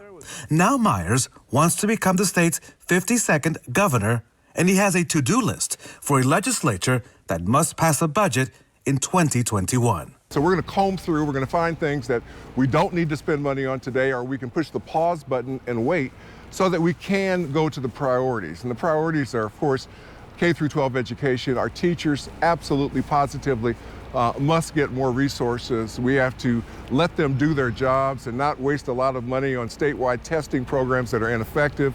In addition to that, we've got to pay much more attention to distributing the testing resources for COVID-19 appropriately through the state, making sure that the results are coming back in a timely way and doing far more testing. If the grandson of Joseph and Nellie Tyler gets elected, he would become the first African-American governor in state history. The voters need to replace the coach and get a new playbook, and that's what I'm proposing. A new coach, a new assistant coach, and a new playbook for Indiana, because we're not where we need to be in the standings as a state. That was Dr. Woody Myers, the Democrat, hoping to unseat the incumbent. The incumbent, of course, is Eric Holcomb, now seeking his second term. Here's our story about the current governor. Eric Holcomb has been the face of the state's COVID-19 response, issuing executive orders and a mask mandate to deal with the pandemic. Now he's seeking a second term as governor. The Democrat says he could do better. The Libertarian says you've done too much. You've exceeded your powers. So why you? Well, it's not just what I say, it's what I do, and it's what I've done. And easier said than done. I think, just to repeat myself, maybe in 3 words: proven, prepared, and passionate. And passionate about people. Holcomb, a Navy veteran, has been navigating in uncharted waters. Before the pandemic, Indiana's economy was the envy of its neighboring states, with unemployment lower than the national average. His top priorities in a second term, he says, would include the budget, people, training programs, and jobs. I mentioned those 23,000 new job commitments that come online. There's over 100,000 open, unfilled jobs out there in the state of Indiana right now. And so we got to make sure that, I always say, I want every single person that wants a job to have one. These jobs, the people that are getting these credentials, those are an average, new hires, thousands, new hires right now, June to August. They're at an average $20.35 an hour. So when people talk to me about minimum wages, I'm like, why are we talking about that? That's for some, that might be your best first job. I don't want it to be your best last job. Beyond the economy, the governor says the state has been able to make improvements on key social issues, like expanding services for addiction recovery, increasing foster children adoptions, and decreasing the number of infant mortality. Not only we've proven ourselves over 4 years, but we're prepared for the next 4. And what I mean by that is we've continued to be fiscally responsible, prudent, methodical, continue to make improvements. We don't run from challenge. That was Governor Eric Holcomb. Back in 2016, in that race, the governor won 51.4% of the vote back in 2016 to beat out then Democrat John Gregg. So that's the governor. Another person hoping to unseat him is the Libertarian gubernatorial candidate Donald Rainwater. Here's his profile as we continue our Democracy 2020 coverage right now on Election Day Live. Donald Rainwater is crisscrossing the state as the Libertarian candidate for governor. Rainwater is a Navy veteran who currently is a software engineer who's now seeking to engineer a victory at the State House and deny the current governor a second term. Rainwater is making a connection with people who support his call for less government and less taxes and who oppose the current governor's actions during the pandemic. Our Indiana General Assembly many years ago gave the governor unilateral authority during an emergency that has proven to be problematic during this particular crisis. We sat down with Rainwater in the shadow of the state capitol, where he expressed his priorities. We are heading into a legislative session in January. What do you see as the #1 issue confronting the state as we begin a new year in 2021? Well, I would like to say that there's 1A and 1B. 1A is asking the General Assembly, which I would do on day 1 of my administration. The day after the inauguration, I would go to the members of the General Assembly and say, look, we need to fix this so that never again can a governor issue an emergency order and then issue executive orders unilaterally with no end date to when the General Assembly will come back into session and represent the people. I believe that first 100 days, we need to address the economic issues. I hate to say it this way, but Hoosiers need their money back more than the government needs to spend it. Why should the people of Indiana hire you? Why are you the best candidate in this field of 3? I'm not independently wealthy. I don't have the backing of corporations and labor unions. I'm just a citizen of the state of Indiana who's fed up with what I see going on, and I want to get us back to the constitutional republic that I believe we were intended to be. That was Donald Rainwater. Our unedited interviews with all of the candidates running for Indiana governor posted right now on our website, WRTV.com/election2020. This is Election Day Live. It's a busy day throughout central Indiana, around the country, of course, as people continue to vote across several different time zones. And we're now approaching less than 2 hours almost for the polls to close in Indiana. Again, those polls, they close at 6 p.m. When they close, if you're still in line, stay in line. WRTV's Megan Santorum joins us live from the city's northeast side. And Megan, we have seen that line really just either grow, but not really gotten any shorter since we last left you about 30 minutes ago. Yeah, it's been growing and shrinking a little bit, but I would say overall I'd describe them as steady and smooth. If you take a look behind me, you can see maybe in the last 15 minutes, I'd say we're starting to see it grow again. The line goes all the way down this driveway and it's starting to curve around the grass there, perhaps as people are starting to get off work. This is exactly what poll workers here tell me they anticipated. They said they were expecting the lines to start to grow around this time, and as we get closer to the deadline of 6 o'clock here. Also, they saw a large crowd this morning. They say some voters who got here before the polls opened ended up waiting for about 2 hours. People were parking on Allisonville and just really waiting to get in line. Now, if you can see the line here, I did just get an update from poll workers as well. They tell me they've seen about 1,600 voters so far today. This is one of the busier spots. Now, another thing we're also seeing here today is both candidates for State Senate District 30 are out here talking to voters. Both of them have been out here all day. You can see it happening right there. They say this is the heart of their district. They're spending their time here making that last-minute push to get voters. As they go into the polls, we've also seen some volunteers here. They're handing out snacks and water. Voters are in good spirits. I mean, I'm sure the weather helps as well. Things are going very smooth here. As we reported, no major issues. And as you mentioned just a few minutes ago, you have until 6 o'clock to hop in line. As long as you're in line by 6, you can cast your vote today. Well, Megan, I can see that folks have been waiting there a long time. They are social distancing as best as possible. This seems to be like a very popular place. And of course, we want to remind all voters, and Megan, I'm sure you'll do the same, that when 6 o'clock comes, stay in line.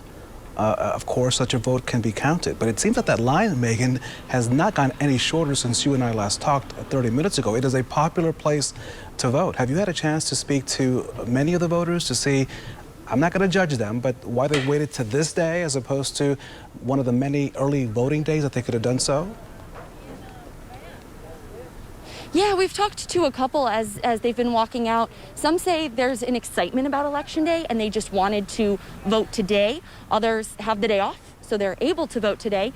And then I talked to a couple who said that they tried to early vote and just didn't want to wait in line. You know, we saw those record high turnout for absentee in-person voting, and people said they took their chances and wanted to see if they would find a shorter line on Election Day. And as you can see, many people are finding a shorter line here on Election Day.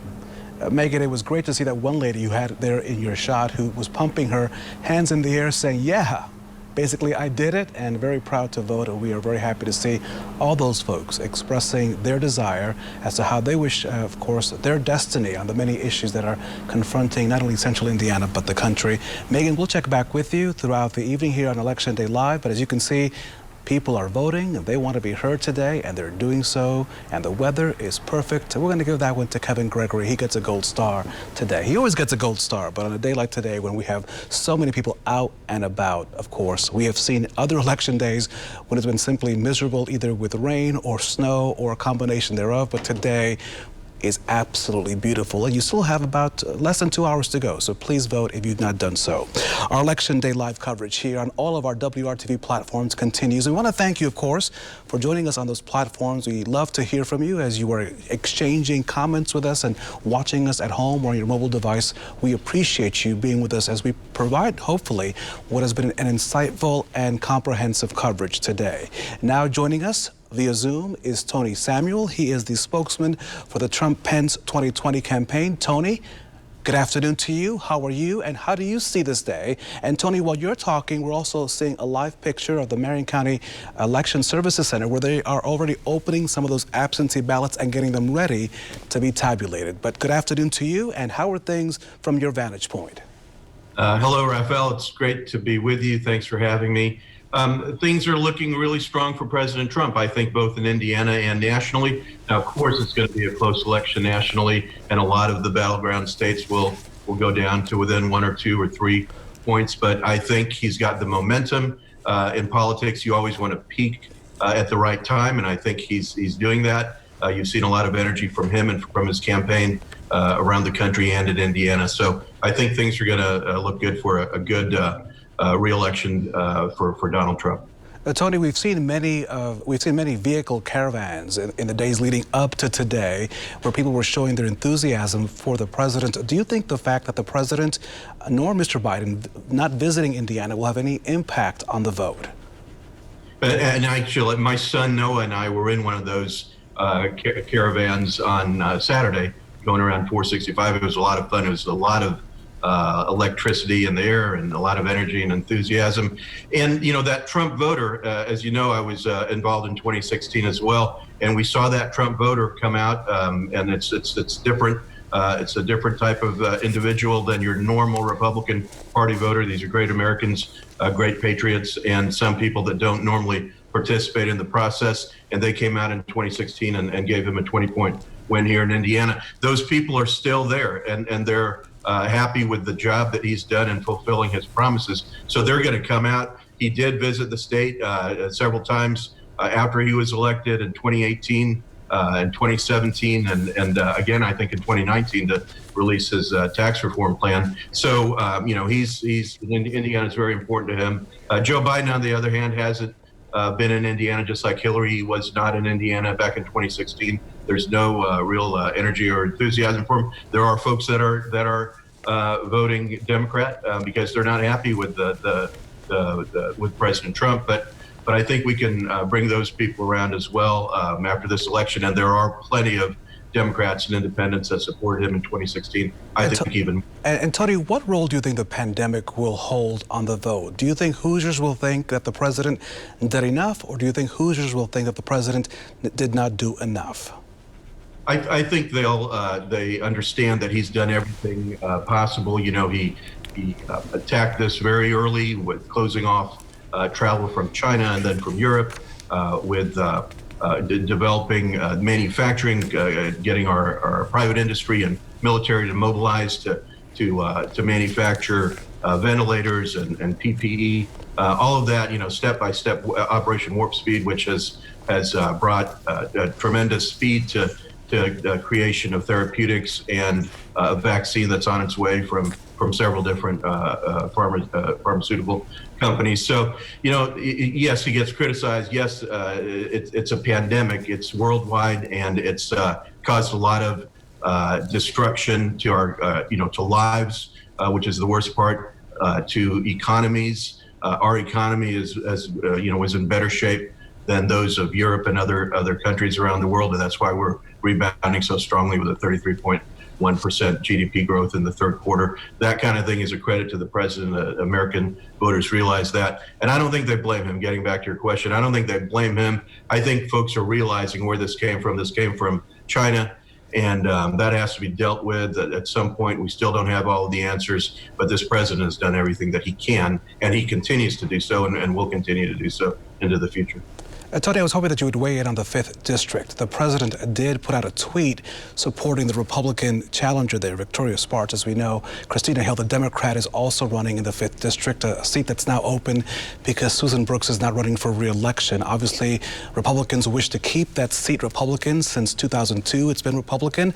But Democrats believe that they can maybe flip the seat. The president tweeting in support of Ms. Spartz. Do you think that'll have an impact in that race? Oh, sure. It'll have an impact, but not just the tweet, but the Trump voter that's going to come out. It came out in a big way in 2016, as we know, with giving him a 20-point win. And in the 5th District, it was a 12 percentage win over Hillary Clinton. And then in 2018, and I think this is where a lot of people look at maybe Democrats, maybe the district's turning a little more purple, maybe Democrats have another chance.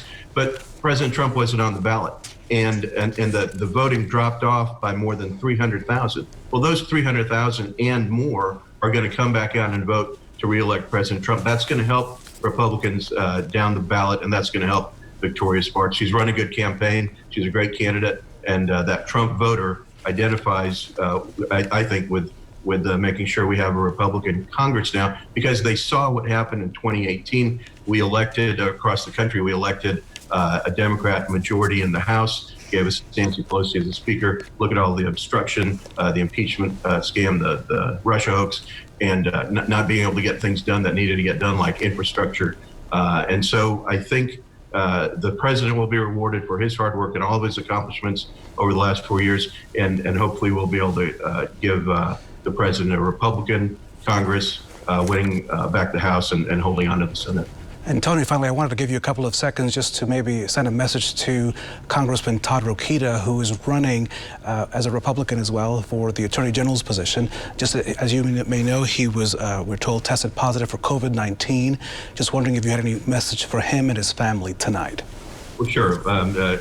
Hoping for a speedy recovery for him and health to all of his family. And remember, 99% of folks that get COVID recover. One death is too many. The president has said that over and over again. This should have never happened to this country or to the world, but 99% of individuals that get COVID recover. Therapeutics are better than ever. The way that the doctors and hospitals are treating patients are better than ever. The death rate is way down, not just here, but across the world. And so, Todd's going to get better, and, we're going to defeat this thing.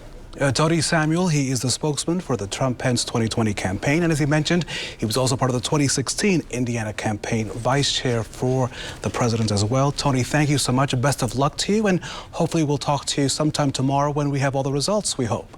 Anytime. Thank you, Rafa. Tony Samuel, thank you so much for joining us here on Election Day Live across all of our WRTV platforms. It has been one of those days. We've been hearing from all different voices. We've heard from the party chairs, the Libertarians, of course, the Trump campaign, Democrats, of course. It has just been one of those days where your voice does matter. But the biggest voice that matters is of you voting today. So make sure that you still have more than an hour and 45 minutes, if my math is good, to go out there and vote. Please stay in line. WRTV's Cornelius Hawker now joins us live from not a polling location, but the place where they're actually processing the votes. And Cornelius, when I first saw your picture about 30 minutes ago, maybe 45 minutes ago, I was really awe-inspired. I had not really taken into account what that would all look like behind you, but to see that humanity of people already beginning the process, I am still enthralled by the live images we're seeing right now on Election Day Live. Cornelius, take it away. I'm feeling the same way. I've had a chance to talk to some of these people out here, and they're Republicans, independents, Democrats, really all coming together to make sure we have an accurate count of the vote. Speaking of the vote, this is Russell Hollis. He's the guy who can give us some insight on the numbers. So, Russell, how many early votes came in, absentee ballots made their way here? Yes, we've had roughly 213,000 absentee votes, which includes the early in-person as well as the absentee by mail ballots. Roughly that number that have made it here to our election service center. And as you can see, our staff is working hard to count those absentee ballots. And this is a mixture of volunteers and paid folks, right? Yes, it is. It's a combination of volunteers and paid staff to help count those absentee ballots as quickly as possible. And talk to me about the timeline. Of course, you're not going to be done tonight, correct? We do not anticipate being done tonight. Even though our staff is working hard to count them, we would rather be accurate than fast. And so how long do you think this is going to draw out? Till tomorrow, till the next day? No, we're likely looking at the end of the week for counting all of the absentee ballots. And I was told earlier around 40,000 had already been tabulated. Is that still about the same or at the latest count that you know of? I have not gotten an update on that yet, but I'll get that to you as soon as I can. Okay, Russell, I'm going to let you go off and get that update. And I want to talk to two ladies that kind of ambushed earlier. They are working on checking the signatures on all of the ballots. Isn't that correct? This is verifying that the clerk has initialed the ballots and making sure the precincts match. So this is Hattie, and she is one of the volunteers. And you're an independent, correct? Correct. And why do you think this is so important to be here and volunteering your time for this? I think it's really important to make sure that every vote gets counted. And over here, we have Miss Regina. Do you mind to chat with me? Perfect. So tell me, how come you're doing this? I think it's important. My mother and father instilled in me at a young age the importance of voting. Too many people died, were arrested, and were holes that I may vote.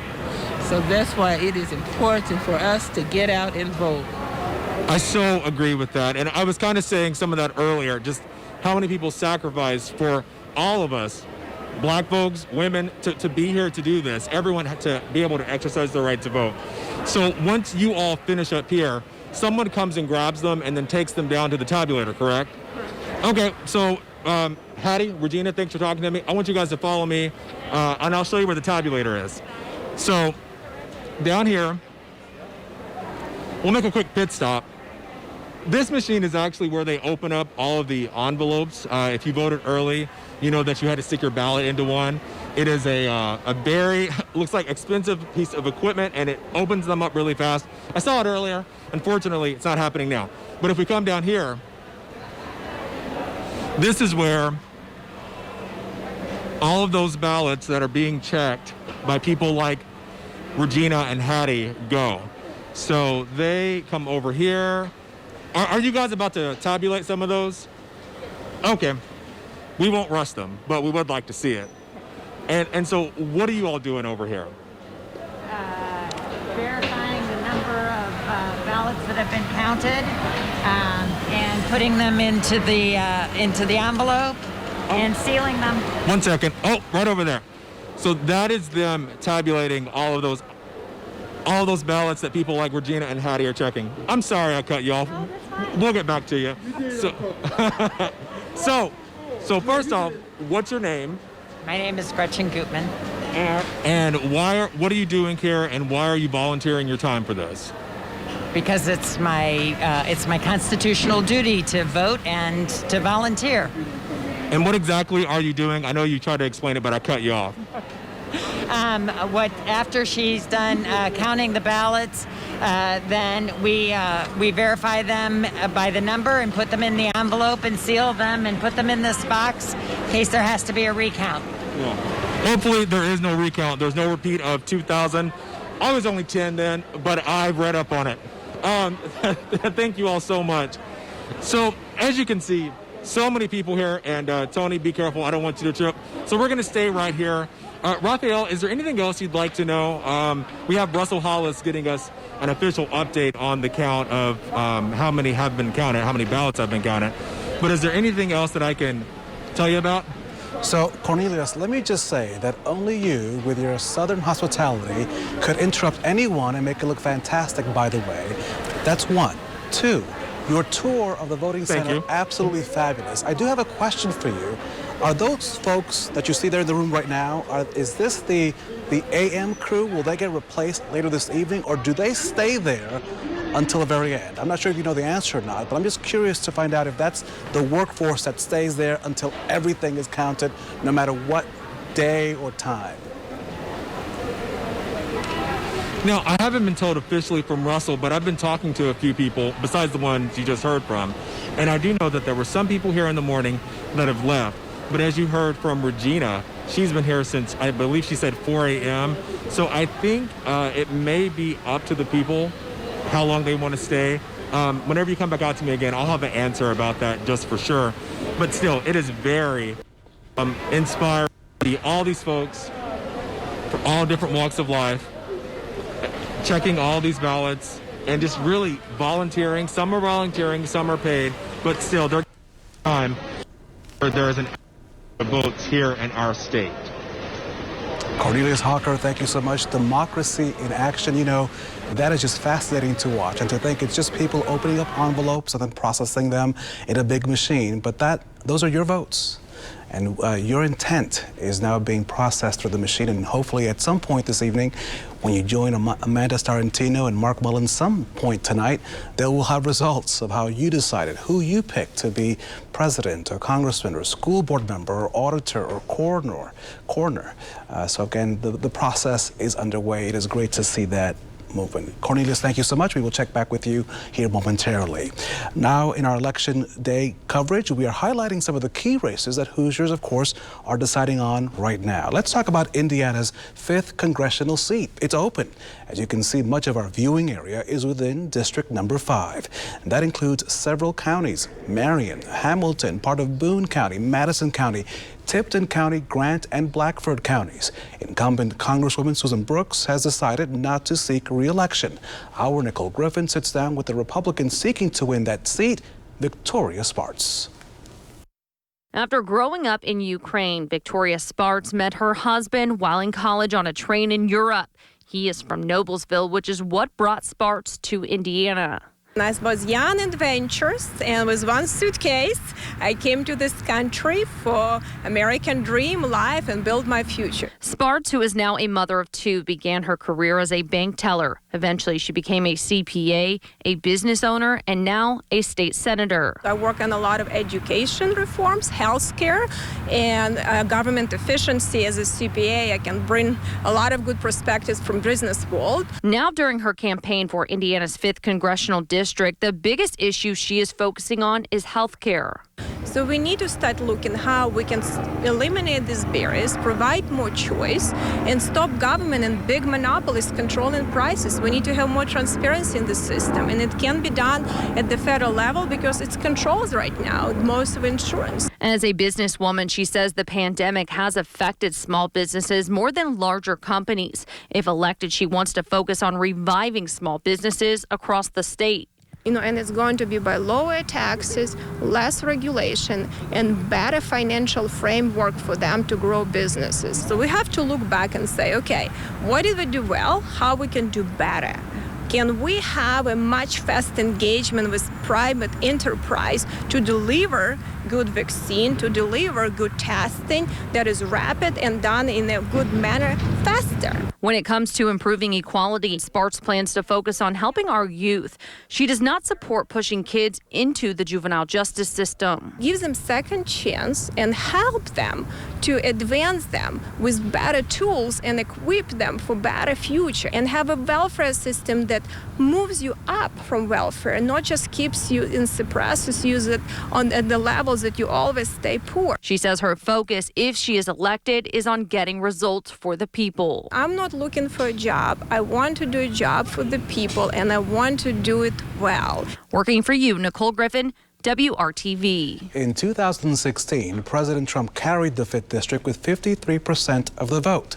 But of course, Democrats are hoping to flip that seat for the first time since 2002. Our Nicole Griffin now has more on the Democratic candidate, Christina Hale.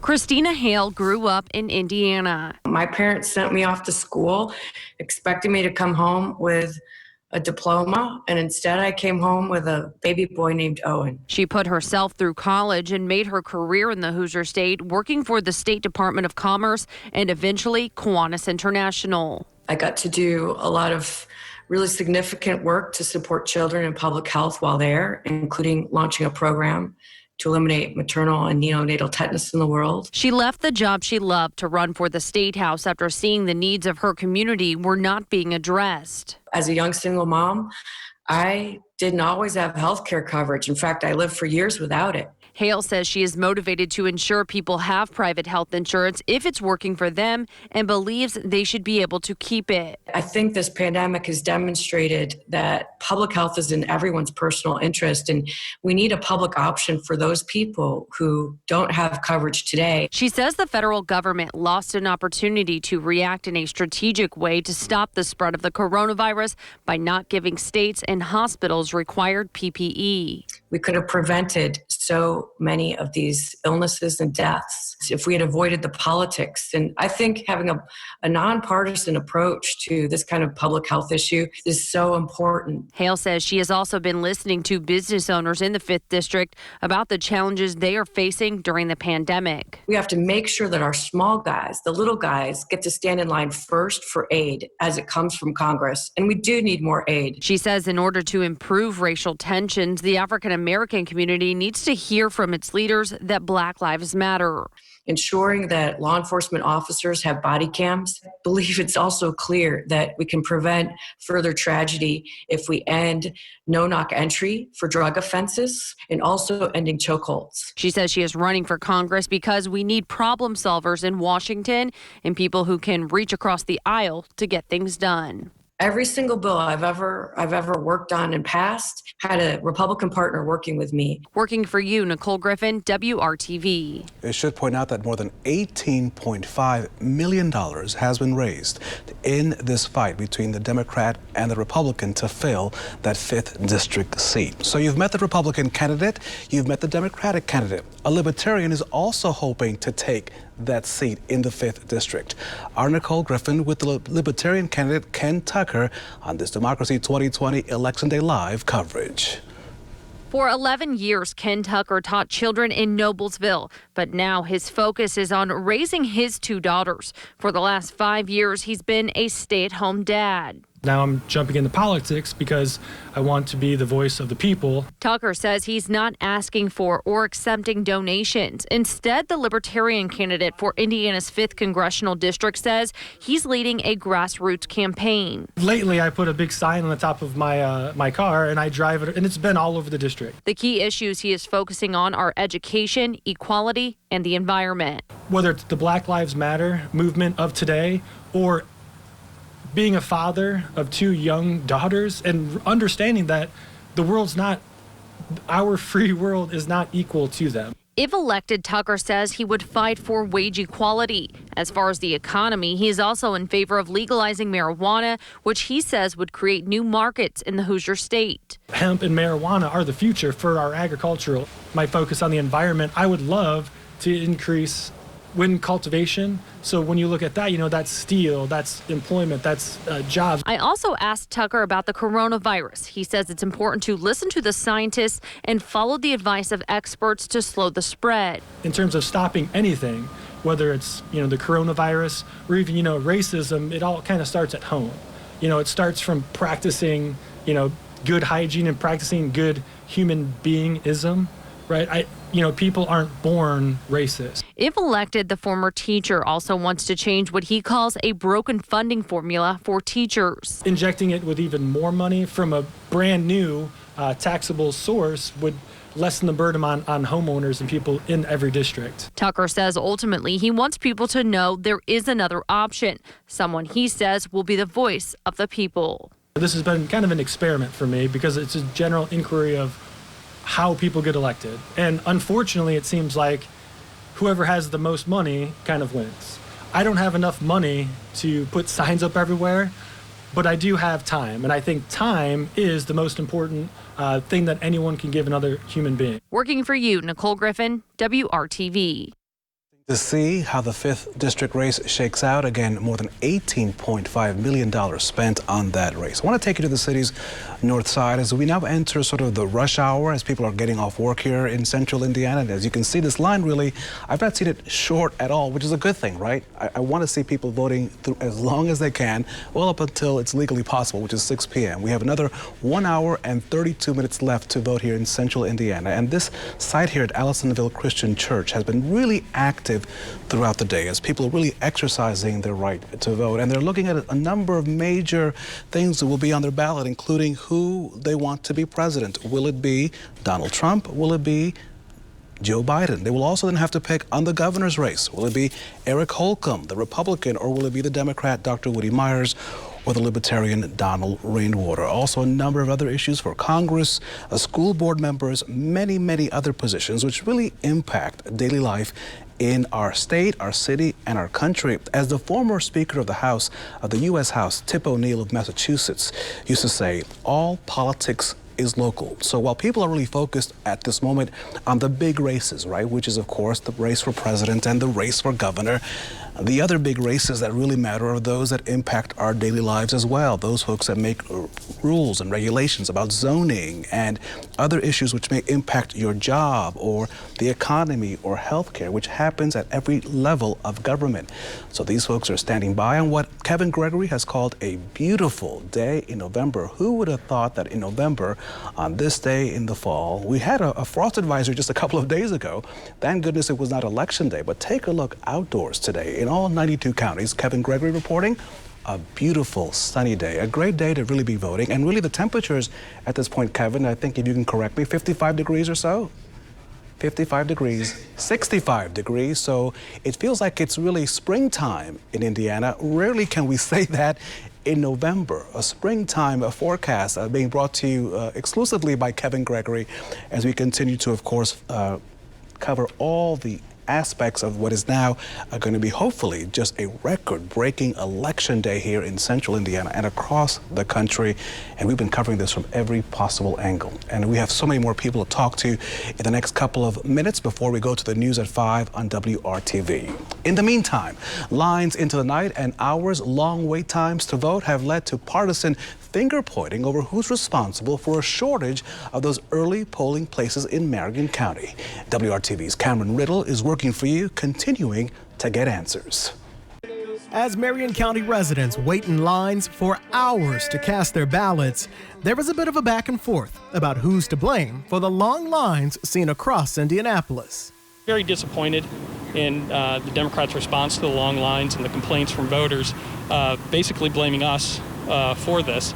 Scott Zerzy is the executive director for the Marion County Republican Central Committee. He says the finger is being wrongly pointed at his party for not allowing Marion County to open more than the 6 early voting sites. He says any notion that the county Republicans voted against adding voting sites is not what happened. Absolutely false. It is not true. We voted on the plan that the clerk's office came up. The staff and them thought that would be adequate, and so we were more than welcome to go along with it. Indiana law requires a unanimous vote by all 3 members of the county election board in a public meeting to approve the addition of early voting locations outside of the clerk's office. In Marion County, the 3-person elections board is made up of a Democrat, Republican, and the county clerk, who was also a Democrat. Zerzy acknowledges there may have been ongoing conversations about expanded voting, but at no time did they officially vote against that plan. We have never voted against additional voting sites, and our representative on the board has done a great job working with the majority Democrats on there to be able to implement their plan. And it just boggles my mind that they're not that they're accusing the minority party in Marion County that it's somehow our fault. In their latest action to combat the long lines and wait times in Marion County, Deputy Clerk Russell Hollis says his office will now ask the County Elections Board to use Lucas Oil Stadium for early voting this weekend. But that plan becoming a reality first needs that unanimous vote at a public meeting this Friday. But if approved, we can have more equipment at that site than we will at any of the other early voting locations, which would mean that a line that's roughly the size that we're seeing behind us can move through much faster than they're moving through right now. Both the clerk's office and county Republicans say the chances that there will be early in-person voting at Lucas Oil Stadium this weekend are extremely high. I'm Cameron Riddle, WRTV.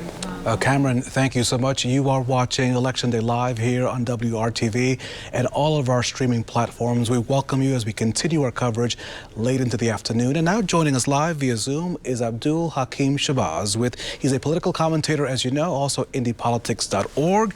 He runs that website, and you could also listen to him on WIBC. And the one thing I know about Abdul is he never holds back. He always has an opinion, and he will let you know. Abdul, good afternoon. Your thoughts on this day when so many people, we're seeing a live picture right now, Abdul, from the city's northeast side, this location, people continue to show up to vote. Your thoughts on this election day? Actually, for an election day with an election with so much riding on, it's actually been, for the most part, not just in Marion County, but across the state and across the country, relatively peaceful. I mean, we had some of the few glitches this morning. For example, on the south side of town near Garfield Park, someone forgot to bring the keys to unlock the voting machines, so that delayed a little bit. But for the most part, it's been pretty peaceful. Pretty stable, which is actually kind of surprising, seeing how high some of the feelings have run on this election cycle, particularly at the national level between Donald Trump and Joe Biden. Now, Abdul, you had a number of polls early on in the season. Can you give me an idea? Are they holding, or are you seeing any cracks in those polls in the sense that the voters may be shifting, at least anecdotally? We polled a couple of times. We polled in April and we polled again in September. We did our polling with Change Research. And early on in April, the governor had a 20-point lead. In September, He had just a 6-point lead with Dr. Woody Myers, and Donald Rainwater, the Libertarian, had 24 points because we assumed a lot of folks were mad about the mask mandate and also kind of closing down the government for the brief time that it did. Fast forward to October, and 4 polls that went out, including one internally by the governor's folks, who had the governor in that 52 to 55% range, Woody Myers in the high 20s, and Rainwater 8 to 14. So we expect, if the polling holds up, Governor Holcomb to do relatively well. But I do think that it shows that he may have some work to do with some of the more ideological members of his own party with respect to the mask mandate and some of the other things that have gone to impact us with COVID-19. Abdul, you always just play it straight. You say it like it is, whether people like it or not. Is there something that will not surprise you this evening? I know we don't know the results, but you sometimes can be a good fortune teller. What do you think will happen this evening? I expect, well, right now, looking at the early voting numbers and the polling numbers, I would not be surprised if Joe Biden won. I'm not predicting him to win. I said I wouldn't be surprised if he won the presidential race. And also wouldn't be surprised if Democrats end up getting the Senate 52-48 and Democrats pick up some things in the House. Now, that doesn't mean it's going to happen, but that would not surprise me at all. Here locally, I expect Donald Trump to win Indiana, maybe not as much as he did before. But I also expect the governor to win, and also that 5th district race with Victoria Sparks and Christina Hale. Looked at some polling data today, and Change Research basically had them tied at 46 points each. So flip a coin, my friend. I think that race could go either way, and that'll be the barn burner this evening. Of course, Abdul Hakim Shabazz. You can listen to him this evening on WIBC. Abdul, best of luck. I know you have a long night like the rest of us, so we'll talk soon, and we'll welcome you back here to WRTV. Thank you so much. Anytime, my friend. Thank you. Thank you, Abdul, for that. Of course, we want to now take you and travel up north on Interstate 69. Our Stephanie Wade just keeps moving around. She was in Hamilton County at one point. Now she's in Pendleton in Madison County. Good evening, Stephanie. Hey, Raphael. Well, we are seeing now some pretty long lines at several locations like this one across Madison County. Right now, we're in Pendleton. This is at the Pendleton Christian Church. I'll step aside here and just show you what it's looking like.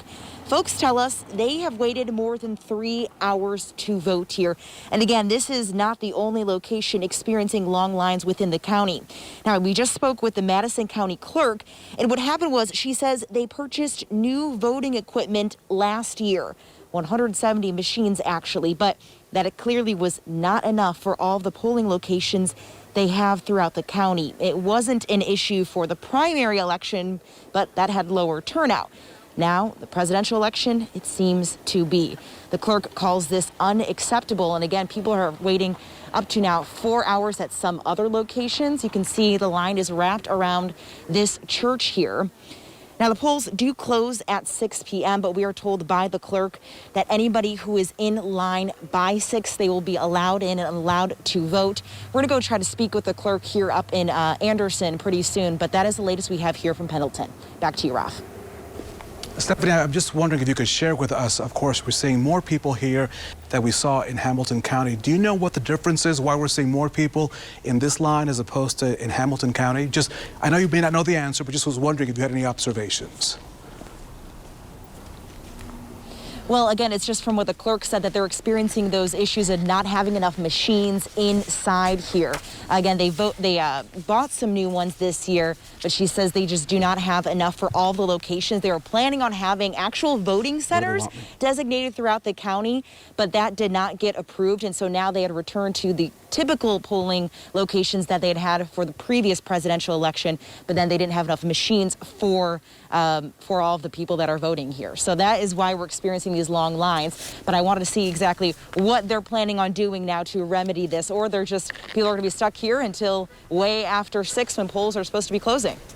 Stephanie Wade, always putting things in perspective for us. I appreciate all of your hard work today. We'll see you tonight on the news at 5 o'clock. Stephanie, thank you so much. Our Cornelius Hawker joins us live now. And Cornelius, you are at the Nerve Center where they're beginning to process those early votes. And of course, as you can see behind me, people are quite busy right now. They really are. They've been so busy that they have counted 50,700 of these early and absentee ballots that have been coming in, or that have come in during early voting and that were also mailed. So again, that number is 50,700. That is approximate from the Marion County Clerk's office. And I wanted to, I got a message. Someone was asking about the pandemic and the precautions that were being taken. And I just want you to look around. Everyone within my eyesight is wearing a mask. I've been particularly careful over these last 7.5 months, and I do not feel unsafe in this room because mostly everyone is wearing their mask correctly. You do have one lady taking a drink of something. Her mask is down, but let's see if she puts it right back up. Is she gonna put it right back up? Come on. Well, she didn't put it right back up, but that's okay. She's only one. She's like only one of the ones I see doing that. As far as how long they're going to be out here counting, I was told that they're going to be here at least until 10 o'clock, and then they're going to be here all day tomorrow because, again, they are going to be counting a little more than 200,000 ballots. But they're moving pretty fast right now. However, they want to be accurate. So, like I said earlier, 50,700 is how many they've counted thus far. They're going to be here until 10 o'clock at least. And they're going to come back tomorrow, and I suspect we'll get an update on the number of ballots that they've counted here in the next hour or so, because, you know, they're very busy. We're trying to get you the most accurate information, but we're also trying to stay out of their way. You know, we're trying not to mess someone up whenever they're counting these ballots, because this is an important democratic process that we want to go through without any hitches. So that's why it's taken us a little bit to get the information out there to you all, because we're just trying to stay out of people's way, but also provide you guys with accurate information. Raphael? I'm going to need you to stick around for the election of 2024 because you have brought some joy and personality to our coverage. You've made this really fun. So I'm sticking with you in 2024. I'm going to give up this seat, and I'm going to go vote with you because you have really brought it to life, a key part of our coverage. And I thank you, sir. We'll see you tonight on the news at 5 o'clock. Appreciate you. Our Democracy 2020 coverage now continues with more long lines. We've seen this now throughout the afternoon. People really want to vote, and they have about 1 hour and about, 16 minutes. WRTV's Megan Santorum joins us live at a polling station on the city's northeast side. The polls, they close at 6, and our Megan Santorum is standing right there with all the voters on the city's northeast side. Hey, Megan. Hey, Raphael. Yep, we are at Allisonville Christian Church right now. And I got to tell you, the line is actually the shortest we've seen it all day right now. Take a look, just a handful of people outside. And I'd say once you get inside, the line is only about 10 to 15 people. So things are moving pretty quickly here. Throughout the day, voters were looking at about a half-hour wait time. I would guess at this point it's well under that as well. Things have been going very smooth here. Voters telling us they feel safe. They say everybody is wearing a mask, they're social distancing, and they say poll workers are doing a great job at cleaning those machines off between each use. Now, I did get an update from poll workers about a half hour ago. They said so far they've seen 1,600 people at this location here. They said the biggest rush was in the morning. Right before the polls opened, there was a long line. All the parking spots were filled. But as you can see now, not too many people here. This might be a good time to come. Also a shock to poll workers. They kind of told me that they were expecting the rush to come right about now as people get off work. But as you can see, just a handful here, no issues to report. I'll send it back to you. Megan, thank you so much. As you know, what often happens is you don't see a rush at this moment, but then, around 5:35, then about 100 or 200 people just show up because they want to vote, trying to get off work. Megan, thank you so much. We'll talk to you as well on the news at 5 in just a few minutes here. We've been telling you about the unprecedented early voting numbers that we're seeing this election year. But what does that mean on Election Day today? WRTV's Stephanie Wade explains how this might impact when you'll see tonight's results. With the record number of people voting early this election, whether by mail or in person, we're breaking down the numbers for you. According to the Secretary of State's office, over 1.75 million people have already voted in Indiana, majority of which were in person, whereas about 500,000 were by mail-in ballots. That's way more than half, 64% actually, of the total number of people who voted in the 2016 presidential election. Just in Marion County alone at this point in 2016, 67,000 people had voted early. Well, this year, more than 211,000 people have already cast their ballot. Here are the numbers of how many people have already voted in surrounding counties compared to their final 2016 vote count. Now the question is, with these huge early voting numbers, how will this impact when we know results? Well, each county clerk's office has to count their votes on their own, and they can't start counting until Election Day. The Marion County Clerk's office tells me they only have the ability to count up to 40,000 absentee ballots per day. Well, so far, 82,000 ballots have been received, so that's at least 2 days alone here in Marion County. While experts say Indiana will know its winners fairly soon, it won't be until at least the next day. Stephanie Wade, WRTV. Stephanie, thank you so much. We're now taking a live picture of the Marion County Election Services Center, where those early votes, those absentee ballots, are, as Cornelius Hawker has reported, already being processed to be released at 6 o'clock when the polls close. I leave you with a couple of words from Susan B. Anthony, who a women's rights activist from yesteryear, who once said, "Someone struggled for your right to vote. Use it." And already more than 1.8 million Hoosiers have done so, and many more as the votes continue here. We have another hour and 15 minutes before the polls close in central Indiana, and all of these good people are making sure that your vote counts. I'm Rafael Sanchez. You have been watching this Election Day live special. Please stay tuned for the news at 5 coming up right here on WRTV.